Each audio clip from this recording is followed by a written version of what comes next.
ത്തോളം പോയി സകല സൃഷ്ടിയോടും സുവിശേഷം പ്രസംഗിപ്പാനും രോഗികളെ ഇന്ന് സൗഖ്യമാക്കുവാനും ഭൂതങ്ങളെ പുറത്താക്കുവാനും അത്ഭുതങ്ങളും അടയാളങ്ങളും എന്നിലൂടെ വരുവാൻ കർത്താവ് എന്നെ അഭിഷേകം ചെയ്തിരിക്കുന്നു. ആമേൻ. കർത്താവ് നമ്മളെ സകലത്തിലും ഇന്ന് സൂക്ഷിക്കുന്നു. ദൈവം സകല കാര്യത്തിലും നമ്മളെ അനുഗ്രഹമാക്കി മാറ്റിക്കുന്നു. ഇത് ലൈവിൽ എന്നെ കാണുന്നവരോട്, യൂട്യൂബിൽ എന്നെ കാണുന്നവരോട് ഞാൻ പറയുന്നു, നിങ്ങൾക്ക് ഡിസ്ക്രിപ്ഷനിൽ നമ്മുടെ പ്രാർത്ഥനയുടെ ലിങ്കുകളുണ്ട്, പ്രെയർ ഗ്രൂപ്പിൻ്റെ ലിങ്കുണ്ട്. നിങ്ങൾക്ക് അതിൽ ക്ലിക്ക് ചെയ്ത് നേരെ ഗ്രൂപ്പിലേക്ക് വരാം. അവിടെ നിങ്ങൾക്ക് പ്രാർത്ഥനകളിൽ ലൈവായിട്ട് തന്നെ സൂം മീറ്റിങ്ങിൽ എല്ലാ ദിവസവും നടക്കുന്ന ഈ സൂം മീറ്റിങ്ങിൽ പങ്കുചേരാം. ഞാൻ എന്തുകൊണ്ടാണ് ഇത് എല്ലാ ദിവസവും പറയുന്നത്? പുതിയ ആൾക്കാർ ഇത് കേട്ടുകൊണ്ട് വരുന്നു.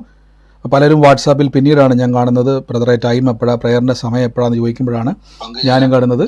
അതുകൊണ്ട് ഞാൻ ഇടയ്ക്കിടയ്ക്ക് പറയുന്നത് അതുകൊണ്ടാണ്. എല്ലാ ദിവസവും പറഞ്ഞാൽ എനിക്ക് സന്തോഷമുള്ളൂ. അപ്പോൾ നിങ്ങൾ അതിൽ ജോയിൻ ചെയ്യുക.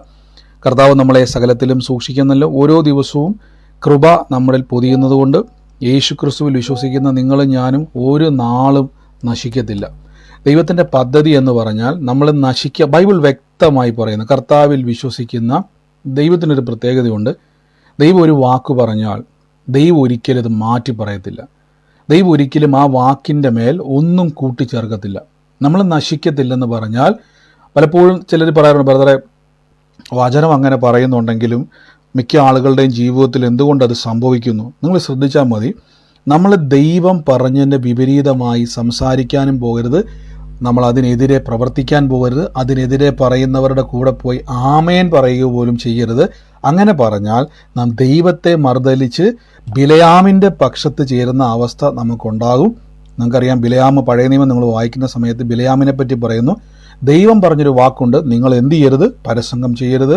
നിങ്ങൾ പോകുന്ന വഴി പല ജാതീയ സ്ത്രീകളെയും പുരുഷന്മാരെയും കാണും, അവരുമായി നിങ്ങൾ ചേരരുതെന്ന് ദൈവം പറഞ്ഞു. പക്ഷെ ബിലയാം എന്ത് ചെയ്തു? അവരുടെ ഇടയിൽ കയറി അവരിൽ ഒരുവനായി നിന്നുകൊണ്ട് തന്നെ അവരെ എന്ത് ചെയ്തു? കബളിപ്പിച്ചു, ദൈവത്തിന് വിരോധമായി പ്രവർത്തിച്ചു. ശ്രദ്ധിച്ചോണം, അവരുടെ ഇടയിൽ കയറി അവരിൽ ഒരുവനായി തന്നെ അവൻ നിന്നു.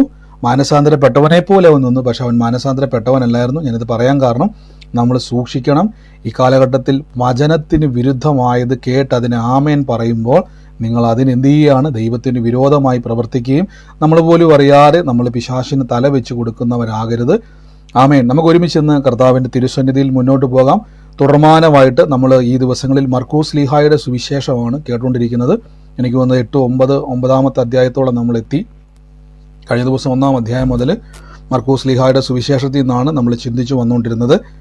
ഇന്ന് കൃപയാൽ ഇന്ന് ദൈവത്തിൻ്റെ മുമ്പിൽ നമുക്കിന്നൊരു പ്രധാനപ്പെട്ടൊരു വിഷയം, പല ആളുകളും ചോദിക്കുന്ന പല ചോദ്യങ്ങൾ, ഞാനത് നിങ്ങൾക്ക് ഇത് തുടർമാനമായിട്ട് ഈ പ്രാർത്ഥന പോകുന്നതുകൊണ്ട് പലപ്പോഴും ഇടയിൽ വന്ന് കയറുന്ന ആൾക്കാർക്ക് അല്ലെങ്കിൽ പുതുതായി ജോയിൻ ചെയ്യുന്ന ആൾക്കാർക്ക് പലപ്പോഴും സംഭവിക്കുന്നത്, നമ്മുടെ പ്രാർത്ഥന ഈ ഓരോ ദിവസവും ഓരോ വിഷയമല്ല, പലപ്പോഴും ഇതിൻ്റെ ഒരു ഭാഗമായിട്ട് ഇങ്ങനെ അത് ഓടിക്കൊണ്ടിരിക്കുന്നത് കൊണ്ട് പലപ്പോഴും ഇടയ്ക്ക് വരുന്ന ആൾക്കാർക്ക് അത് അറിയത്തില്ല. അവരോട് ഞാൻ പറഞ്ഞു, നിങ്ങൾ യൂട്യൂബിലേക്ക് അതിൻ്റെ ബാക്കി ഭാഗങ്ങൾ കേൾക്കുക.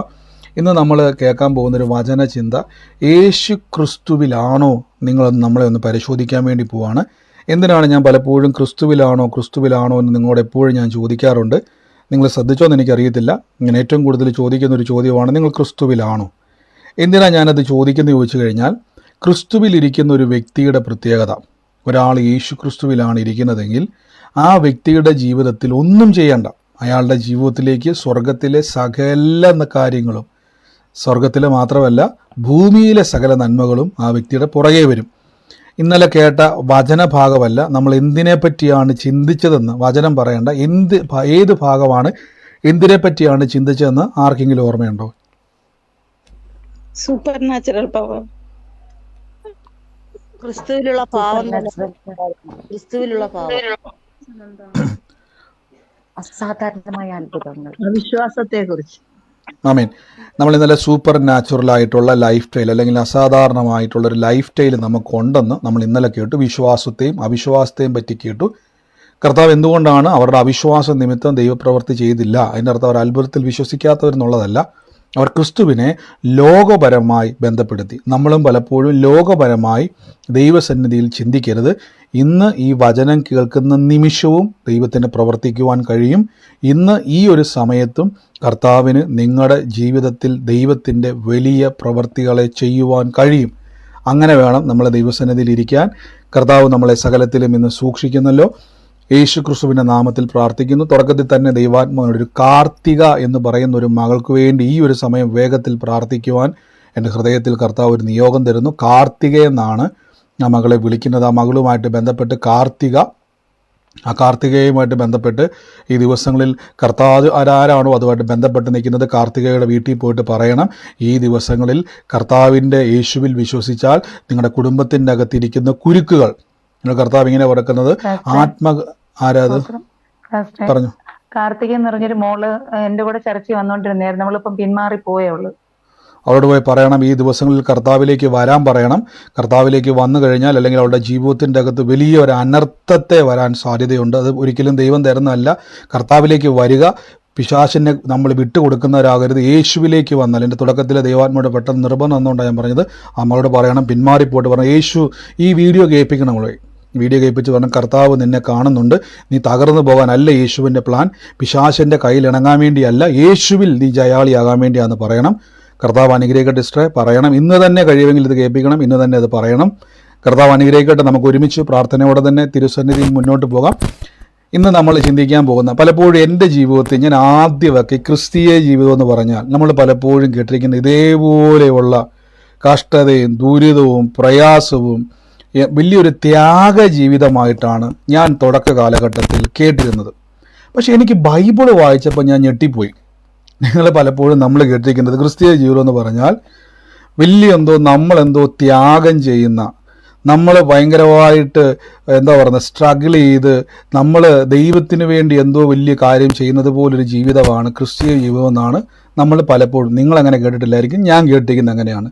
പക്ഷെ വചനം വായിച്ചപ്പോൾ എനിക്ക് മനസ്സിലായി, എന്നെ ഏറ്റവും കൂടുതൽ ചിന്തിപ്പിച്ചൊരു ഭാഗമാണ് ലാസറിൻ്റെയും ധനവാന്റെയും ഉപമ യേശു പറയുന്നത് വരെ എൻ്റെ മനസ്സിൽ ഞാൻ യേശുവിലേക്ക് വരുന്നത് ഭയങ്കര വലിയ ത്യാഗമാണെന്ന് വിചാരിച്ചിരുന്നൊരു കാലഘട്ടം എനിക്കുണ്ടായിരുന്നു. പക്ഷെ അന്നത്തെ ആ ഒറ്റ വചനം എൻ്റെ സകല ചിന്തകളെയും പൊളിച്ചെഴുതി.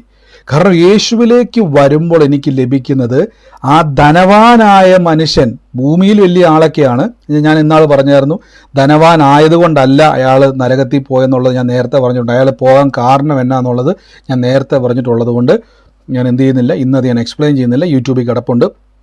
ധനവാനും ലാസറിനും 4 പ്രാവശ്യമായിട്ട് 3 പ്രാവശ്യമായിട്ട് ഞാൻ ആ മെസ്സേജ് യൂട്യൂബിൽ കിടപ്പുണ്ട്. എന്തുകൊണ്ടാണ് ആ ധനവാൻ നരകത്തിൽ പോയതെന്നുള്ള കാരണം നമ്മൾ പലപ്പോഴും പറയും ധനവാനായതുകൊണ്ട് അവൻ നരകത്തിൽ പോയെന്നാണ് പഠിക്കുന്നത്. അല്ല, അതിനൊരു കാരണം ഉണ്ടായിരുന്നു, ഞാൻ പറഞ്ഞിട്ടുണ്ട്.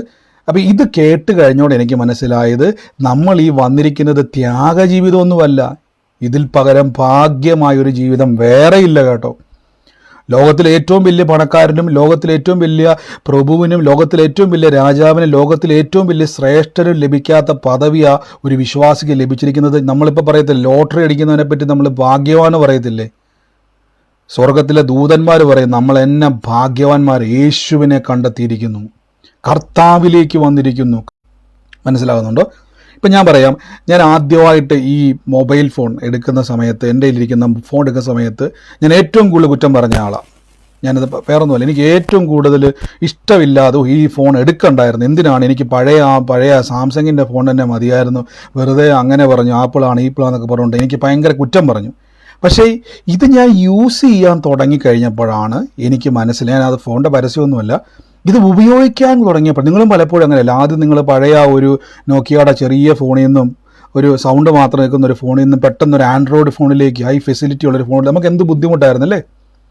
അവിടെ കുത്തുമ്പോൾ അങ്ങോട്ട് പോകുന്നു, ഇവിടെ തിരിക്കുമ്പോൾ അങ്ങോട്ട് പോകുന്നു, ഇത് എന്തുവാ നമുക്ക് തന്നെ അറിയത്തില്ല. പക്ഷെ അത് ഉപയോഗിച്ച് കഴിഞ്ഞപ്പം നിങ്ങൾക്ക് ഇത് ഇല്ലാതെ ഇപ്പോൾ പറ്റുമോ? മൊബൈൽ ഫോൺ ഇല്ലാതെ വല്ലതും നടക്കുമോ? വേണേൽ ആഹാരം കഴിക്കാതിരിക്കാൻ പറ്റും, പക്ഷേ മൊബൈൽ ഇല്ലാതെ ജീവിക്കാൻ പറ്റാത്തൊരവസ്ഥയിലേക്ക് നമ്മൾ എത്തിപ്പെട്ടു പോയി. അപ്പം നമ്മൾ അതിൻ്റെ ആ ഒരു ഫീച്ചേഴ്സ് മനസ്സിലാക്കിയപ്പോൾ, അതിലേക്ക് നമ്മൾ ഇറങ്ങിയപ്പോഴാണ് മനസ്സിലായത് ഇത്രത്തോളം നമ്മളെ അത് പിടിച്ചിരുത്താൻ പറ്റിയെന്നല്ലേ. അതുമായിട്ട് ഒരിക്കലും ഞാൻ കമ്പയർ ചെയ്യുമല്ല, വിശ്വാസ ജീവിതത്തെ ഒന്നും മനസ്സിലാക്കാൻ വേണ്ടിയാണ്. അതേപോലെയാണ് ദൈവത്തെയും ക്രിസ്തുവിനെയും പറ്റി നാം കൂടുതൽ അറിയുമ്പോൾ നമ്മൾ പറയും ഈ ലോകത്തിൻ്റെ ജീവിതവും ഈ ലോകത്തിൻ്റെ അകത്തുള്ള ഒന്നുമല്ല. പക്ഷെ ഇതിനെ ഓപ്പോസിറ്റ് ആൾക്കാർ വ്യാഖ്യാനിക്കുന്നത് ക്രിസ്തുവിലുള്ള ജീവിതം എന്ന് പറഞ്ഞാൽ, ഞാൻ ഈ യേശുവിലേക്ക് വരുന്നതിൻ്റെ ഒരു കാലഘട്ടത്തിൽ മുമ്പ് എനിക്ക് ഇഷ്ടമല്ലായിരുന്നു. കാര്യം ഞാൻ ചിന്തിച്ചത് മദ്യപാനവും മയക്കുമരുന്നും അങ്ങനെയുള്ള കാര്യങ്ങളൊക്കെ ആളുകളൊക്കെ നിർത്തി, ആൾക്കാട് സുവിശേഷം പറയും, ആൾക്കാർ പറയുന്ന ഒരു പ്രത്യേക യൂത്ത് പറയുന്നൊരു കാര്യം, ബ്രദറെ യേശുവിലേക്ക് വന്നാൽ പിന്നെ മദ്യപിക്കാൻ പറ്റത്തില്ല, പുക വലിക്കാൻ പറ്റത്തില്ല. ഇപ്പം ഇവരുടെ ചിന്ത എന്ന് പറഞ്ഞാൽ ഇത് വലിയൊരു കാര്യമാണ്, മദ്യപിക്കുന്നതും പുക വലിക്കുന്നതും ലോകത്തിൽ ഇങ്ങനെ കറങ്ങി കിടക്കുന്നതൊക്കെ വലിയ ഒരു വീഴ്ച വീണാൽ തീരാനുള്ളതേ ഉള്ളൂ. എൻ്റെ ജീവിതത്തിൽ ഞാനൊരു വീണപ്പോഴാണ് മനസ്സിലായത് ആരോഗ്യത്തിൻ്റെ വില എന്നാന്ന്. തകർന്ന് തരിപ്പടമായി പോയി ഞാൻ എൻ്റെ ജീവിതത്തിൽ. അന്ന് എനിക്ക് മനസ്സിലായി ആരോഗ്യം എന്നാന്നും കർത്താവ് നിർത്തുന്നത് എന്നാന്നും ഒക്കെ മനസ്സിലായപ്പം ഞാൻ പലരോടും പറയും, സഹോദര, ഇപ്പം നമ്മൾ വലിയ മസിലൊക്കെ പിടിക്കും, ഒന്ന് വീണ് പോയി കഴിഞ്ഞാൽ ഉണ്ടല്ലോ പിന്നെ ആരും കാണത്തില്ല. അതുകൊണ്ട് അപ്പം ഞാൻ അതിലേക്കൊന്നും പോകണില്ല. ഇന്ന് നമ്മൾ കേൾക്കാൻ പോകുന്നത് ക്രിസ്തുവുമായിട്ട് നമുക്ക് എങ്ങനെ കണക്റ്റഡ് ആകാം.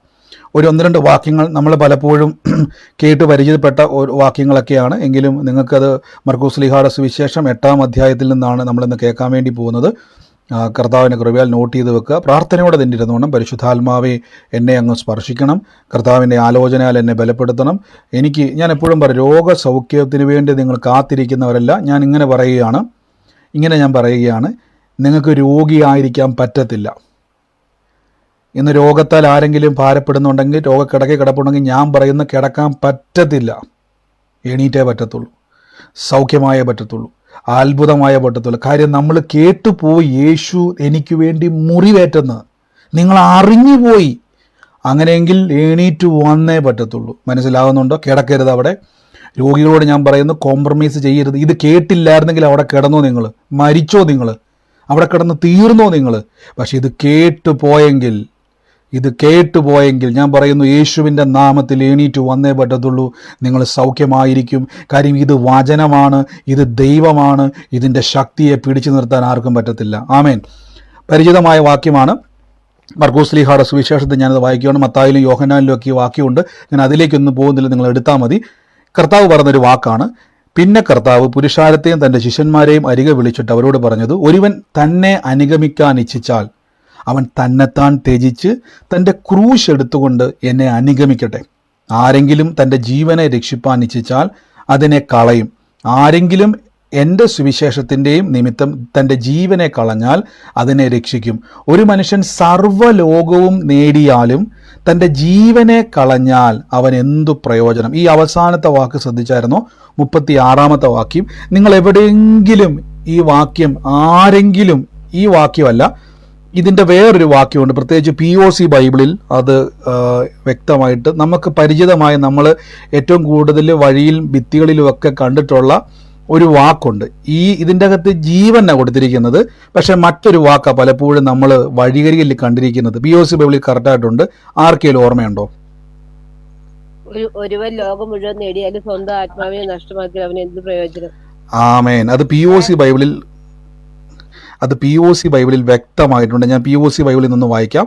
POC ബൈബിളിൽ കൊടുത്തേക്കുന്ന വാക്യം ഇതാണ്, 36. ഒരുവൻ ലോകം മുഴുവൻ നേടിയാലും തൻ്റെ ആത്മാവിനെ നഷ്ടപ്പെടുത്തിയാൽ അതുകൊണ്ട് അവൻ എന്ത്? ഞാൻ ഒത്തിരി തവണ, പ്രത്യേകിച്ച് നമ്മൾ മഠത്തിലെയൊക്കെ ഈ ഭിത്തിയിലൊക്കെ മതിയിലൊക്കെ ഇങ്ങനെ എഴുതി വെച്ചേക്കുന്നൊരു വാക്യമാണ്. ഒരുവൻ സർവ്വലോകവും, സത്യവേദ പുസ്തകത്തിൽ ജീവൻ കൊടുത്തേക്കുന്നത്, POC വരുമ്പോഴേക്ക് സെയിം അർത്ഥങ്ങൾ തന്നെയാണെങ്കിലും അവിടെ കൊടുത്തേക്കുന്നത് ആത്മാവിനെ കളഞ്ഞാൽ എന്തു പ്രയോജനം? ഒരുവൻ സർവ്വലോകവും നേടുകയും തൻ്റെ ജീവനെ കളയുകയും ചെയ്താൽ, അല്ലെങ്കിൽ ആത്മാവിനെ കളയുകയും ചെയ്താൽ അവൻ എന്തു പ്രയോജനം? നമ്മൾ ഏറ്റവും കൂടുതൽ അപ്പോൾ ഇത് കാണുന്ന സമയത്ത് നമ്മുടെ മനസ്സിലേക്ക് വരുമ്പോൾ ഒരു ചിന്തയാണ്, ഒരുത്തൻ ലോകത്തിലെല്ലാം നേടിയെന്ന് വിചാരിച്ചു, രാജാവായി പ്രഭുവായി എന്തു ആയിക്കോട്ടെ, പക്ഷേ അവൻ ആത്മാവിനെ നഷ്ടപ്പെട്ടു പോയി കഴിഞ്ഞാൽ എന്തു പ്രയോജനം? ആദ്യമൊക്കെ കേട്ടപ്പോൾ എനിക്കൊന്നും മനസ്സിലായി. എൻ്റെ ഒരു ചിന്ത ഞാൻ പറയാം. ആദ്യ കാലഘട്ടത്തിൽ ഞാനിത് വായിക്കുമ്പോൾ ഞാൻ ഓർത്തത്, എല്ലാം നേടിയിട്ടും 6 അടി മണ്ണിലും ഒക്കെ അങ്ങ് തീരുമല്ലേ. എൻ്റെ ബുദ്ധി കയറിയതാ കേട്ടോ, നിങ്ങൾക്ക് അങ്ങനെ ആയിരിക്കത്തില്ല. ഞാൻ ഓർത്ത് അങ്ങനെയാണ്, എത്രയൊക്കെ നേടിയാലും 6 അടി മണ്ണിൽ തീരും. ആ കഥയല്ല ഇവിടെ പറഞ്ഞിരിക്കുന്നത്. ഇവിടെ കർത്താവ് തുടക്കത്തിൽ പറഞ്ഞ വാക്കിൻ്റെ ഭാഗമാണ്, ഏറ്റവും ഒടുവിൽ വന്നേക്കുന്ന വാക്കാണ് നമ്മളിപ്പോൾ വായിച്ചിരിക്കുന്നത്. 34 മുതൽ ഞാൻ വായിക്കാം. കർത്താവ് പറയുകയാണ്, അവൻ പുരുഷാരത്തെ തൻ്റെ ശിഷ്യന്മാരെയും അരികെ വിളിച്ചിട്ട് അവനോട് പറഞ്ഞത്, ഒരുവൻ എന്നെ അനുഗമിപ്പാൻ ഇച്ഛിച്ചാൽ അവൻ തന്നെത്താൻ ത്യജിച്ചു തൻ്റെ ക്രൂശ് എടുത്തുകൊണ്ട് എന്നെ അനുഗമിക്കട്ടെ. ഞാൻ ഇന്നാൾ പറഞ്ഞായിരുന്നു, എന്താണ് ഈ ക്രൂശ്? നമ്മൾ ഈ കാണുന്ന പോലെ ഓരോ സീസണിൽ തുളയിലൊരു കുരിശും വെച്ചുകൊണ്ട് ഇങ്ങനെ നടന്നു പോയിട്ട്, പ്രത്യേകിച്ച് നമ്മൾ പെസഹയുടെ സമയത്ത്, ദുഃഖവെള്ളി സമയത്ത് കാണാറുണ്ട് ആളുകൾ ക്രൂശിനെ എടുത്ത് തോളെ വെച്ചുകൊണ്ട് വഴിയിലൂടെയൊക്കെ നടന്നു പോകുന്ന കാഴ്ചകളൊക്കെ നമ്മൾ കുറേ കാണാറുണ്ട്, അല്ലേ? യഥാർത്ഥത്തിൽ കുരിശെടുത്ത് തോളെ വെച്ച് പോകുക എന്നൊരാശയമല്ല അവിടെ കർത്താവ് പറയുന്നത്, മനസ്സിലാക്കിക്കോണം. ഈ ക്രൂശ് എന്ന് പറഞ്ഞാൽ മനുഷ്യർക്ക് ചുമക്കാൻ പറ്റുന്നതല്ല. അങ്ങനെ ആയിരുന്നെങ്കിൽ നമ്മൾ ഇന്നലെ വാചനത്തിൽ കേട്ടു, ഫിലിപ്പിയ ലേഖനത്തിൽ ദൈവരൂപത്തിലിരിക്കെ ദൈവത്തോടുള്ള സമത്വം മുറുക്കെ പിടിച്ചുകൊള്ളണമെന്ന് വിചാരിക്കാതെ യേശു ക്രിസ്തു ദാസരൂപത്തിൽ മനുഷ്യ സദൃശ്യത്തിൽ ഭൂമിയിലേക്ക് ഇറങ്ങി വന്നു. ഇത്രയേറെ റിസ്ക് എടുത്ത് സ്വർഗത്തിലിരിക്കുന്ന ദൈവം മനുഷ്യരൂപത്തിൽ തന്നെത്താൻ താഴ്ത്തി വേഷത്തിൽ മനുഷ്യനായി ഒരു കന്യകയുടെ ഉദരത്തിൽ ഗർഭം ധരിച്ചു ഒരു കുഞ്ഞായി ജനിച്ചു. എന്തോരം കഷ്ടപ്പാടാ! എന്തിനു വേണ്ടിയാണെന്നറിയാവോ? ക്രൂശ് മരണത്തിന് വേണ്ടി. അപ്പൊ നമ്മൾ ചുമ്മാ വഴി കൂടെ പോകുന്ന ഒരു തടിക്കുരിച്ചെടുത്ത് തോള വെച്ചിട്ട് കർത്താവിന്റെ കുരിശാന്ന് പറഞ്ഞു നടന്നിട്ട് ഈ ക്രൂശിനെ പറ്റി അല്ല ഇവിടെ പറഞ്ഞേക്കുന്നത്. കർത്താവിന്റെ ക്രൂശിനോട് നാം അനുരൂപരാകണം. ഇവിടെ യേശുക്രിസ്തു ഇത് പറയുന്ന സമയത്ത് ശിഷ്യന്മാർക്ക് മനസ്സിലായില്ല. കാര്യം ക്രൂശിലേക്ക് യേശു പോയിട്ടില്ല. എന്താണ് ക്രൂശ് എന്നുള്ളത് റോമാലേഖനം 6-ാം അധ്യായത്തിൽ അപ്പോസ്തലനായ പൗലോസ് ലീഗ, ഇന്നാളെ ഞാനത് പറഞ്ഞു, ഞാൻ എക്സ്പ്ലെയിൻ ചെയ്യുന്നില്ല, സ്നാനത്തെ പറ്റി പറയുന്നുണ്ട്. കർത്താവായ യേശുക്രിസ്തുവിനോട് ചേരുവാൻ സ്നാനമേറ്റ നാം എല്ലാവരും ക്രിസ്തുവിന്റെ മരണത്തിൽ പങ്കാളികൾ ആയിത്തീർന്നിരിക്കുന്നു. ഇന്നത്തെ ഞാൻ പറഞ്ഞല്ലോ, യേശുവുമായി ബന്ധപ്പെടുക എന്നതാണ് ഇന്നത്തെ വചനം. യേശുവുമായി ചേരുക. ഞാൻ ചോദിച്ചോട്ടെ, നിങ്ങൾ യേശുവുമായി ചേർന്നിരിക്കുന്നവരാണോ? ആണോ അല്ലയോ? ഒറ്റ വാക്കി പറയാൻ പറ്റുമോ?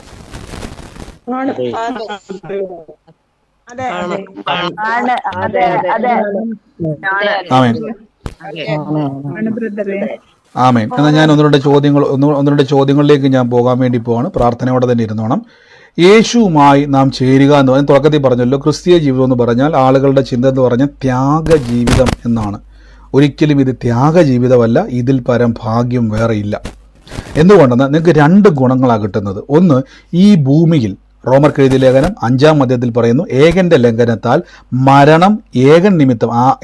ഏദൻ തോട്ടത്തിലെ കാര്യം ഞാൻ പറഞ്ഞത്, ആദത്തെ പറ്റിയാണ് പറഞ്ഞത്. ഏകന്റെ ലംഘനം, ഏദൻ തോട്ടത്തിൽ ആദം പാപം ചെയ്ത നിമിത്തം, ഏകൻ നിമിത്തം മരണം എല്ലാവരുടെ മേൽ വാണു. അടുത്ത വാക്യത്തിൽ പറയുന്നു, ഏകന്റെ ലംഘനത്താൽ മരണം ഏകൻ നിമിത്തം വാണുവെങ്കിൽ കൃപയുടെയും നിരിദാനത്തിന്റെയും സമൃദ്ധിയെ ലഭിക്കുന്നവർ യേശു ക്രിസ്തു എന്ന ഏകൻ നിമിത്തം ജീവനിൽ വാഴും. അപ്പൊ ഈ ഭൂമിയെ പറ്റി പറയുകയാണ്. മരണം വാഴ്ച നടത്തി സകല മനുഷ്യരുടെ മേലും കഷ്ടതയാലും ശാപത്താലും രോഗത്താലും പ്രതിസന്ധിയാലും എല്ലാ പ്രശ്നങ്ങൾ കൊണ്ടും വാണു ഭൂമിയിൽ. എന്നാൽ യേശു ക്രിസ്തുവിലൂടെ നമുക്ക് പാപമോചനം ലഭിക്കുമ്പോൾ അതേ ജീവൻ കൊണ്ട്, യേശുവിൻ്റെ ജീവൻ കൊണ്ട് നമുക്ക് വാഴാൻ പറ്റും. ഉൽപ്പത്തി കഴിഞ്ഞാൽ പിന്നെ റോമർക്ക് എഴുതിയ ലേഖനത്തിൽ മാത്രമേ ഈ ഒരു വാക്ക് അവിടെയുള്ളൂ, വാഴുക എന്നൊരു വാക്ക്. ഉൽപ്പത്തി പുസ്തകത്തിൽ മനുഷ്യനെ നിർമ്മിച്ചിട്ട് ദൈവം പറഞ്ഞു, നീ സകലത്തിന്റെ മീതെ വാഴുക. പിന്നീട് ഒരിക്കലും ആ വാക്ക് ദൈവം പറഞ്ഞിട്ടില്ല. മനുഷ്യൻ വീണുപോയി. പിന്നെ ആ വാക്ക് കാണുന്നത് റോമാലേഖനം 5-ാം അധ്യായത്തിൽ യേശു ക്രിസ്തുവിലുള്ള നിങ്ങളെയും എന്നെ പറ്റി പറയുമ്പോഴാണ്, നിങ്ങൾ ജീവനിൽ വാഴാൻ വിളിക്കപ്പെട്ടവരാ. ഈ ദിവസങ്ങളിൽ തിരിച്ചറിഞ്ഞോണം, നിങ്ങൾ ഈ ദിവസങ്ങളിൽ ഭാരപ്പെടുന്ന വിഷയത്തിന്റെ മേൽ നിങ്ങൾക്ക് വാഴാൻ പറ്റും. ആരാ പറഞ്ഞ ആ വിഷയം നിങ്ങളെ തകർക്കുമെന്ന്? ഒരിക്കലുമില്ല. ഒരിക്കലും തകർക്കത്തില്ല. നിങ്ങൾ ആ വിഷയത്തിന്റെ മേൽ വാഴാൻ വേണ്ടി പോവാണ്. എന്നോട് ഇത് പറഞ്ഞുകൊണ്ടിരിക്കുമ്പോൾ കർത്താവിനോട് പറയുന്ന അഖില എന്ന് പറയുന്ന ഒരു മകളെ കർത്താവ് സ്പർശിക്കാൻ പോവുക. ആ അഖിലയുമായിട്ട് ബന്ധപ്പെട്ട് പരിശുദ്ധാത്മാവ് ആ കുടുംബത്തെ ദൈവം തൊടാൻ വേണ്ടി പോവാണ്. അഖിലയെ ദൈവം ഒരടയാളമായി കണ്ടിട്ടുണ്ട് കുടുംബത്തിൻ്റെ മേൽ. അഖിലയ്ക്ക് വേണ്ടി ഞാൻ യേശുവിൻ്റെ നാമത്തിൽ നിന്ന് പ്രാർത്ഥിക്കുന്നു. അഖിലയെ തൊടുന്നത് കൂടെ തന്നെ അഖിലയുടെ കുടുംബത്തിൻ്റെ മേൽ പരിശുദ്ധാത്മാവിൻ്റെ വലിയൊരു സമാധാനത്തെ കർത്താവ് ചെയ്യാൻ വേണ്ടി പോവാണ്. യേശുവിൻ്റെ നാമത്തിൽ ഇത് സൂമിലായിക്കോട്ടെ, ലൈവിൽ കാണുന്നവരായിക്കോട്ടെ, അഖിലയുമായിട്ട് ബന്ധപ്പെട്ട് കേൾക്കുന്നുണ്ടെങ്കിൽ അത് ഏറ്റെടുത്തു. യേശുവിന്റെ നാമത്തിൽ ആ കുടുംബത്തിന്റെ മേൽ യേശുവിന്റെ ജീവൻ വെളിപ്പെടാൻ പോവാ. ആരാത്? വീടിന്റെ അടുത്തുള്ളൊരു മോളാ. ആ മോളോട് പോയി പറയണം, അഖിലയുടെ കുടുംബത്തിൽ പോയിട്ട് പറയണം, ആ സഹോദരിയോട് പറയണം, ആ അഖിലയുടെ അമ്മയോട് പറയണം, യേശു ക്രിസ്തുവിൽ വിശ്വസിച്ചു 7 വർഷമായിട്ട് നിങ്ങളുടെ ജീവിതത്തിൻ്റെ അകത്ത് ഉയരാൻ പറ്റാതെ കുരിയും കിടക്കുന്ന മേഖലകളെ അവർക്കറിയാൻ പറ്റും. അവിടെ പോയി പറയണം, നിങ്ങൾ കിടന്ന് സങ്കടപ്പെട്ട് ഞെളിവിരി കൊള്ളുന്ന വിഷയമുണ്ടല്ലോ, അതിനെ കർത്താവ് മാറ്റാൻ തയ്യാറാണ്. യേശുവിനെ വിശ്വസിക്കുക, കർത്താവ് നിങ്ങളെ തൊടാൻ വേണ്ടി പോവാന്ന് പറഞ്ഞോണം. കർത്താവ് അത്ഭുതമാക്കി മാറ്റും. ആമേൻ, ഹല്ലേലൂയ. അപ്പം നിങ്ങൾക്ക് വാഴാൻ പറ്റും. നിങ്ങൾക്ക് യേശുവിൻ്റെ നാമത്തിൽ വാഴാൻ പറ്റും. കർത്താവിൽ വിശ്വസിക്കാൻ നിങ്ങൾക്ക് എന്ത് ചെയ്യാൻ പറ്റും? ജീവനിൽ വാഴാൻ പറ്റും. അപ്പം ഇവിടെ കർത്താവ് പറയുകയാണ്, ക്രൂശ് എടുത്ത് അനുഗമനം. അപ്പം ക്രൂശ് എന്ന് പറഞ്ഞാൽ എപ്പോഴും ഓർത്തണം, ക്രൂശിൽ യേശു ജീവനോടെയാണോ കിടന്നത്, മരിച്ചാണോ കിടന്നത്? ആർക്കെങ്കിലും അറിയാവോ ക്രൂശിൽ യേശു എങ്ങനെയാണ് കിടന്നത്? ക്രൂശിനെ കാണിക്കുന്നത് എന്തുവാ? ഞാൻ മ്യൂട്ട് ചെയ്തേക്കുമായിരുന്നു അല്ലേ, ഞാൻ മ്യൂട്ട് ചെയ്തേക്കുമായിരുന്നു. ക്രൂശിൽ യേശു എങ്ങനെയായിരുന്നു കിടന്നത്? എത്ര നേരം?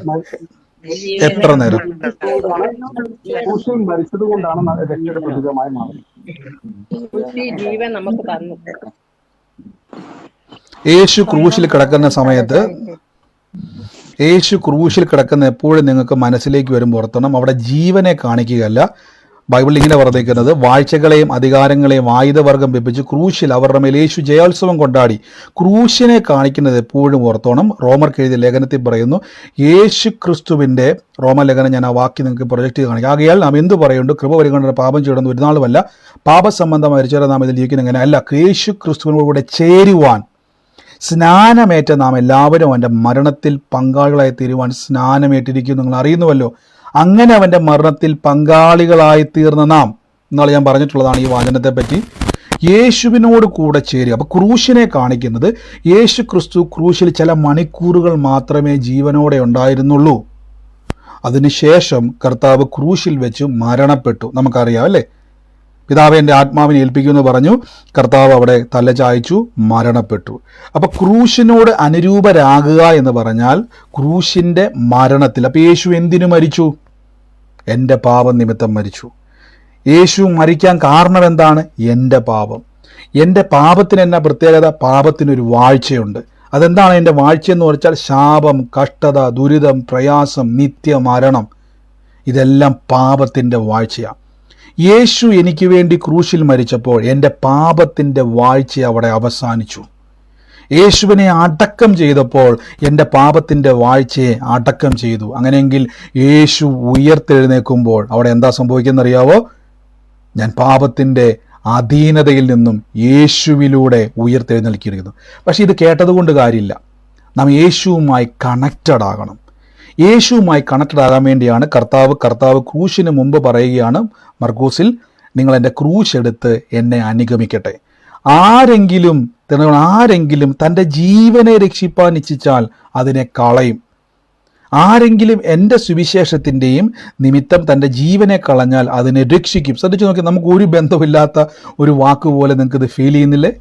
ശ്രദ്ധിച്ചു നോക്കിയേ, നിങ്ങൾക്ക് വായിച്ചു നോക്കി. ഞാൻ കുറച്ചു നേരം സമയം തരാം. ഞാനത് POCയിൽ വായിക്കാം. സ്വന്തം ജീവനെ രക്ഷിക്കുവാൻ ആഗ്രഹിക്കുന്നവൻ അത് നഷ്ടപ്പെടുത്തും.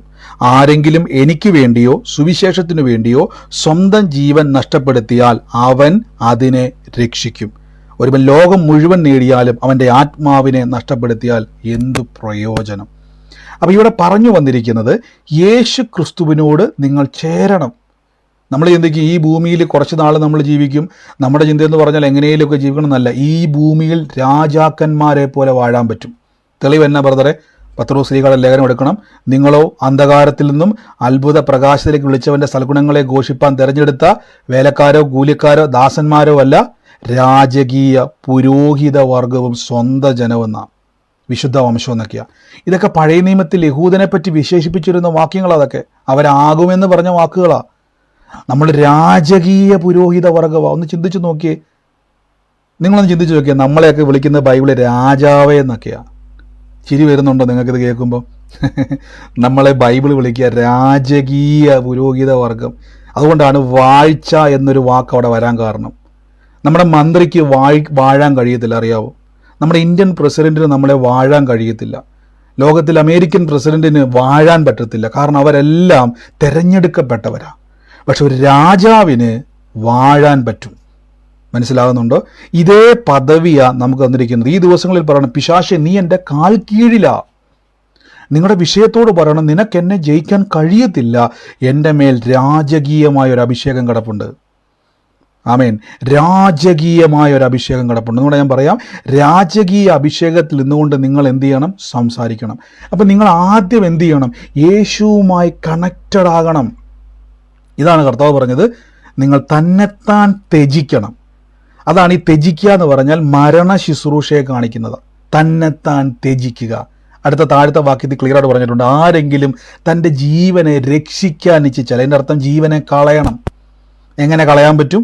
നമ്മൾ ചിന്തിക്കും യേശുവിലേക്ക് വരുമ്പോൾ ഞാൻ പോയി ആത്മഹത്യ ചെയ്യണമെന്നാണ് പറഞ്ഞു വരുന്നത്. അല്ല. റോമാലേഖനം 6-ാം അധ്യായത്തിൽ പറയുന്നു, അല്ല, യേശുവിനോട് കൂടെ, 3-ാം വാക്യം ശ്രദ്ധിച്ച് നോക്കി, യേശുവിനോട് കൂടെ ചേരുവാൻ സ്നാനമേറ്റ നാം എല്ലാവരും അവൻ്റെ മരണത്തിൽ പങ്കാളിയായി തീരുവാൻ സ്നാനമേറ്റിരിക്കുന്നു. ഞാൻ ചോദിച്ചോട്ടെ, നിങ്ങൾ ഏതെങ്കിലും മരിച്ചടക്കിന് പോയിട്ട് മരണത്തിൽ പങ്കാളിയായിട്ടുണ്ടോ? ഏതെങ്കിലും മരിച്ചടക്കിന് പോയിട്ട് മരണത്തിൽ പങ്കാളിയായിട്ടുണ്ടോ? നമുക്കത് കേൾക്കുമ്പോഴേ പേടിയല്ലേ? അയ്യോ, അത്